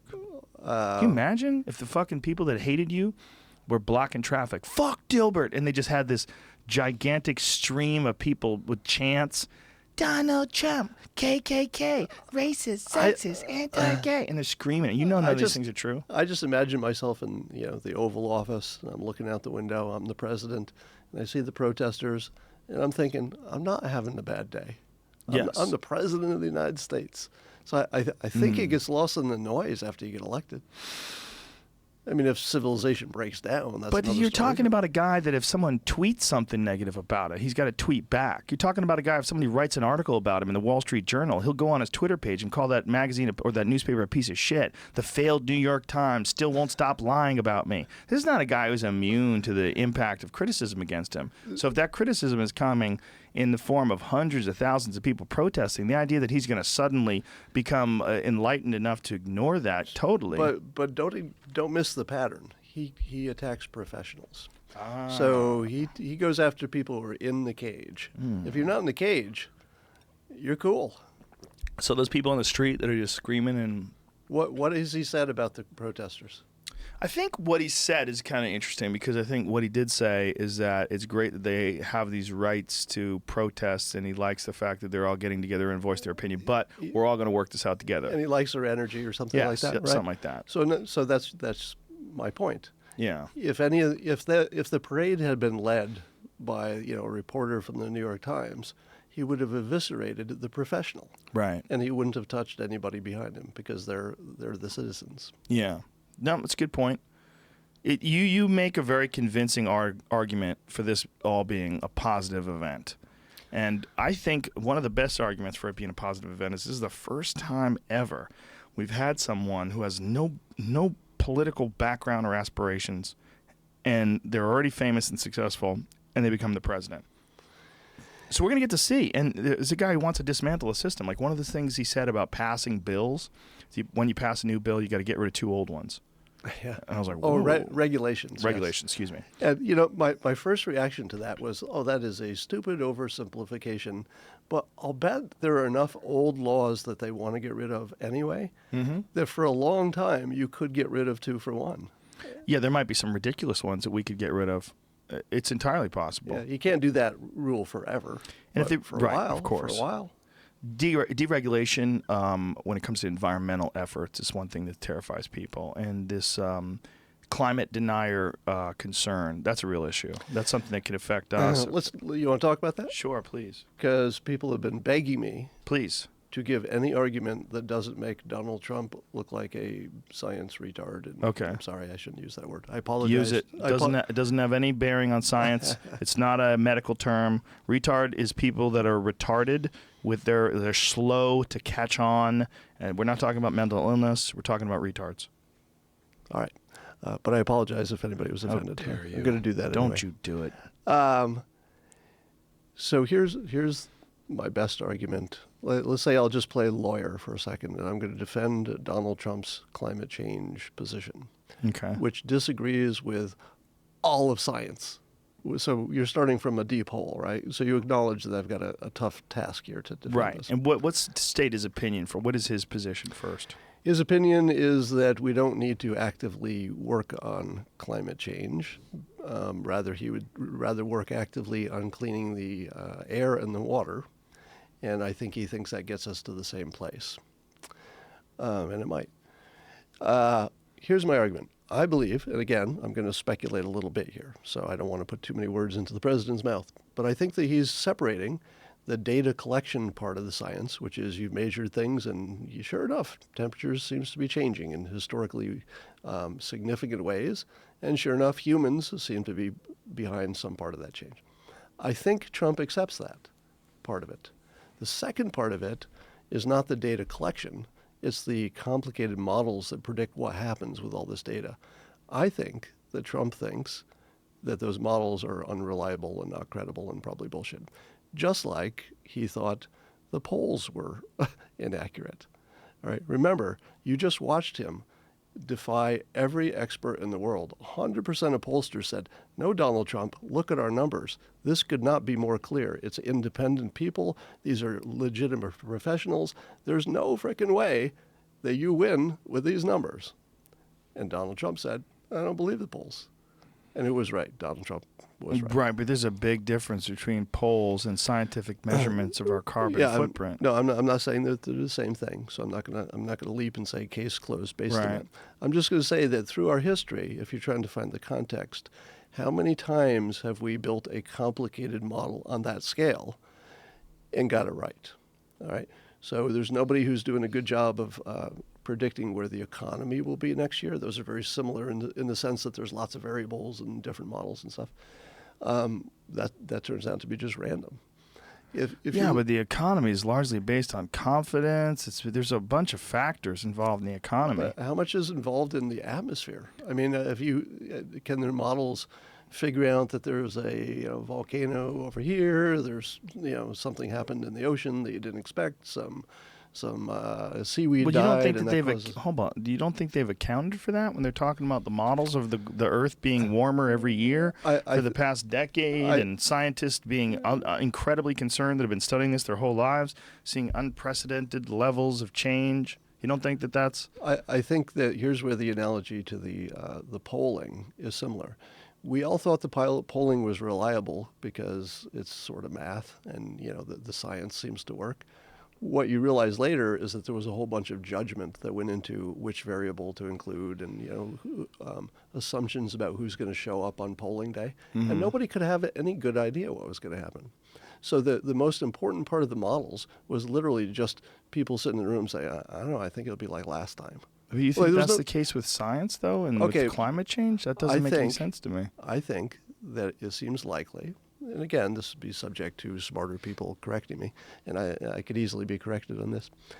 I think that when you have big, complicated models and lots of people working on it, there are probably places in which people are using judgment.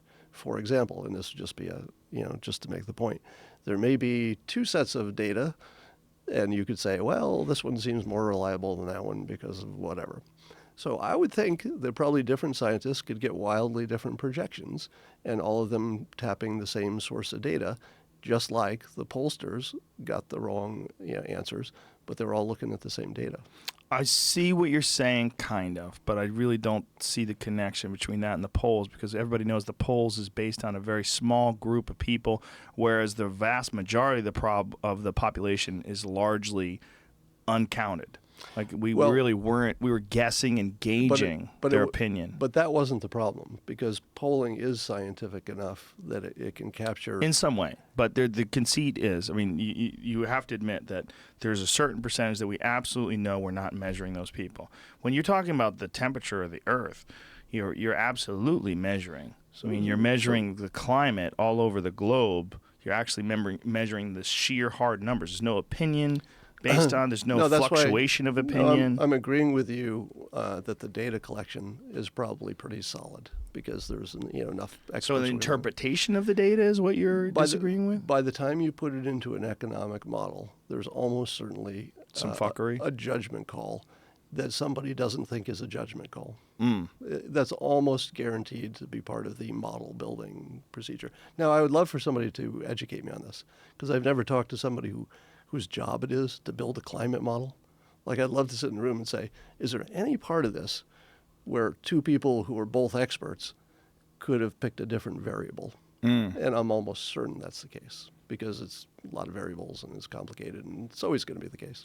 Right, but when you have a mass consensus when it comes to scientists, you're not talking about politicians, you're not talking about CNN versus Fox News, you're talking about scientists, right? We have a vast consensus that believe that we have a real issue with our carbon footprint, and that we really need to slow down the amount of pollutants and the particulates that we put into the air. So, is that a word? Particulates? No, particles. What's the word? What's the word with that's the thing that people worry about a lot of, is not just the carbon in the air, but also the fucking dirt, the dust, the actual pollution being. So here's the third leg of my particulates. Yeah, I was right. Okay, thank you. Of my defense. So Trump's thing is clean the water, clean the air. Good move. But it seems like that's going to get you to the same place, right? Right. Now let me give you another. Maybe. If it gets really hot, no. Let me give you another analogy. I put solar panels on my house when I built it 9 years ago. Those solar panels have saved me enough electricity, and I can predict forward that I'll definitely get my money back from putting on solar panels. Question, was it a good economic idea to put those solar panels on, knowing what you know, that the cost will more than be made up in my savings? Was that a good idea for me to do? Seems like it. Wrong. It was a terrible, terrible idea. Wrong? And I knew it at the time. Because, how so? But by the way, I have a background in economics. That's my degree. MBA from Berkeley. So why is it a terrible idea? Because I knew, and this is what happened, the cost of solar cells dropped so quickly that if I'd simply waited 3 years and bought it then, I would have only lost 3 years of savings, but I would have gotten it at such a lower price that I would pay it back much faster, and then it'd be gravy from there on. If you So- only wanted to look at it that way, if you didn't take into consideration the variable of you affecting the carbon footprint of the Earth by gathering up your electricity for 3 years due to conventional So means. that's actually why I did it. So I made a bad economic decision, Right. Because what we call the stupid rich have to go first. Yeah, but it wasn't a terrible idea. It just wasn't a good idea economically. It was a very good idea. It wasn't a good idea economically. Right, but here's- only economically. Okay, so but I'm I'll- sure you can't consider all sorts of other variables. All right, but all analogies break down ultimately. So How dare you. But they're good for explaining a Okay. point. They're not good for proving a point. I like to say that. So here's the analogy. Odds are that technology is going to save us from climate change. Really? Yeah, they're already on the drawing board ideas for putting like a giant hose into the upper atmosphere and somehow sucking bad things out. We're going into to suck space. all the clouds out, too. We're going to fuck it up. But chances are, and again, you might not want to take this risk. I'm not even saying you should. But chances are, if you waited 5 or 10 years and then got serious about it, you'd probably be in a better position because we'd have better technology, and starting from that point, we'd just be in a better place. Or, Now, I'm not saying we should do that. okay. I'm just saying that you can't know that starting now is the smart thing, because like my solar panels, the technology is changing so fast that waiting a little bit until you really can get some purchase with some good technology and just go balls to the wall and say, all right, fucking $500 billion we're going to spend now because we got the solution. Maybe this is a convenient way that you're interfacing with the software simulation that we're all trapped in. You're choosing to take this path of success based on technological progression rather than based on taking care of Mother Earth. Well, doesn't every model assume that everything stays the same and there's just more of it, right? So here's one thing I can guarantee your climate change model does not include. Okay. Fucking hose to the upper atmosphere. I never thought of it until right. you brought it up. And isn't that going to be the biggest factor? It will be the technological change that happens between now and then. In fact, that's the whole point of alarming us. So we'll work hard on the technological changes. I thought they should make a skyscraper-sized air filter. That's one of the plans. Okay. There is something like that. Yeah, then you could actually take that carbon out of the atmosphere and use it for fuel, right? And burn it back. I've seen some amazing things in headlines recently, but I never trust any of them. It totally makes sense that if we can clean air in your house, like, we have that right behind you right there for when people smoke cigarettes. We have that air filter. And it's pretty powerful. Like, someone can sit in your seat and smoke a cigarette, and this room will be bearable. Wow. Yeah. You can do that. And that's a very simple portable unit. Some buildings have very sophisticated units. So I think the technology for scrubbing the atmosphere already exists. It's just not Implementing it on a large scale. It's not economical. So Yeah. just like my solar panels. So the point is, if you started now and spent $500 billion, you might get $1 billion worth of benefit because you don't have the right technology. If you waited till you had the right technology and then put your effort into it, you might get it for cheap. Okay. But we don't know that, so that's a risk. That's a risk everybody's got to assess. That is much more comfortable than the idea of a climate change denier perspective. Like a climate change optimist, like, yeah, I know it's kind of fucked up now, but we've got some stuff in the works. Don't worry, folks. We looked at the progressions. We're going to be fine. Well, I think Trump is trying to have it both ways. He's got people he needs to satisfy on the right, but he doesn't want to be a crazy man on the left. So he has to find some story that both people can find some comfort in, because this is such a big issue. And I think that middle ground is where he's sort of A/B testing it now by saying, let's clean the air, clean the water. Because how do you do that? You can't. No, you do all the same stuff, don't you? Yeah, but you really can't do that yet. Like clean all the water and clean all the air. I mean, you would have to woof. Well, but the technologies to get there Right. are going to be at least overlapping with whatever you need to do with climate change. Hopefully. Because you still want your electric car either way. It's just a different way to get there.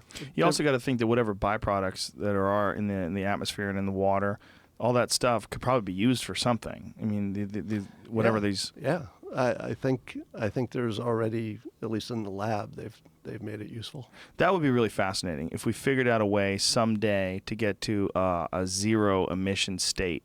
You know, where everything we use gets recycled, we keep the air pure, and we just figured out a way to be completely efficient in how we burn things, or how we make things, or how we recycle things, and that I mean, it just seems like, I think what you're saying economically, if it becomes economically feasible, like it becomes like this big financial boom in taking whatever the particulates and the carbon or whatever it is out of the atmosphere, and you make mass amounts of money from doing that, you know, and people figure out a way to get really rich doing it. Yeah, somebody's got to figure out a way to get rich. Yeah. Every solution has that in it, right? It's Yeah. like, and then somebody found out a way to get rich. Okay, problem solved. Is this one of the first podcasts you've done like this? I've done other podcasts, but You sort of prepared yourself for something like this by doing periscopes. Like, you're really good at these like long form things. Have you ever thought about doing your own podcast?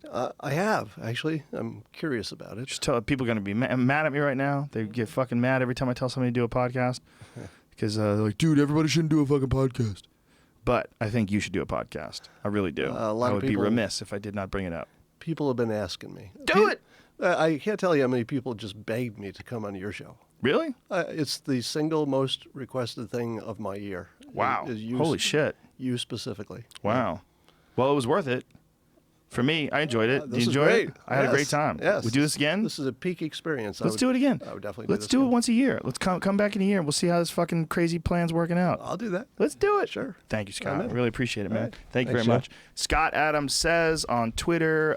Your blog is Dilbert. Just go to Dilbert.com. Dilbert.com. Buy my book, How to Fail at Almost Everything, Still Win Big, and look at my app, WhenHub. What is the app? WhenHub. What is it?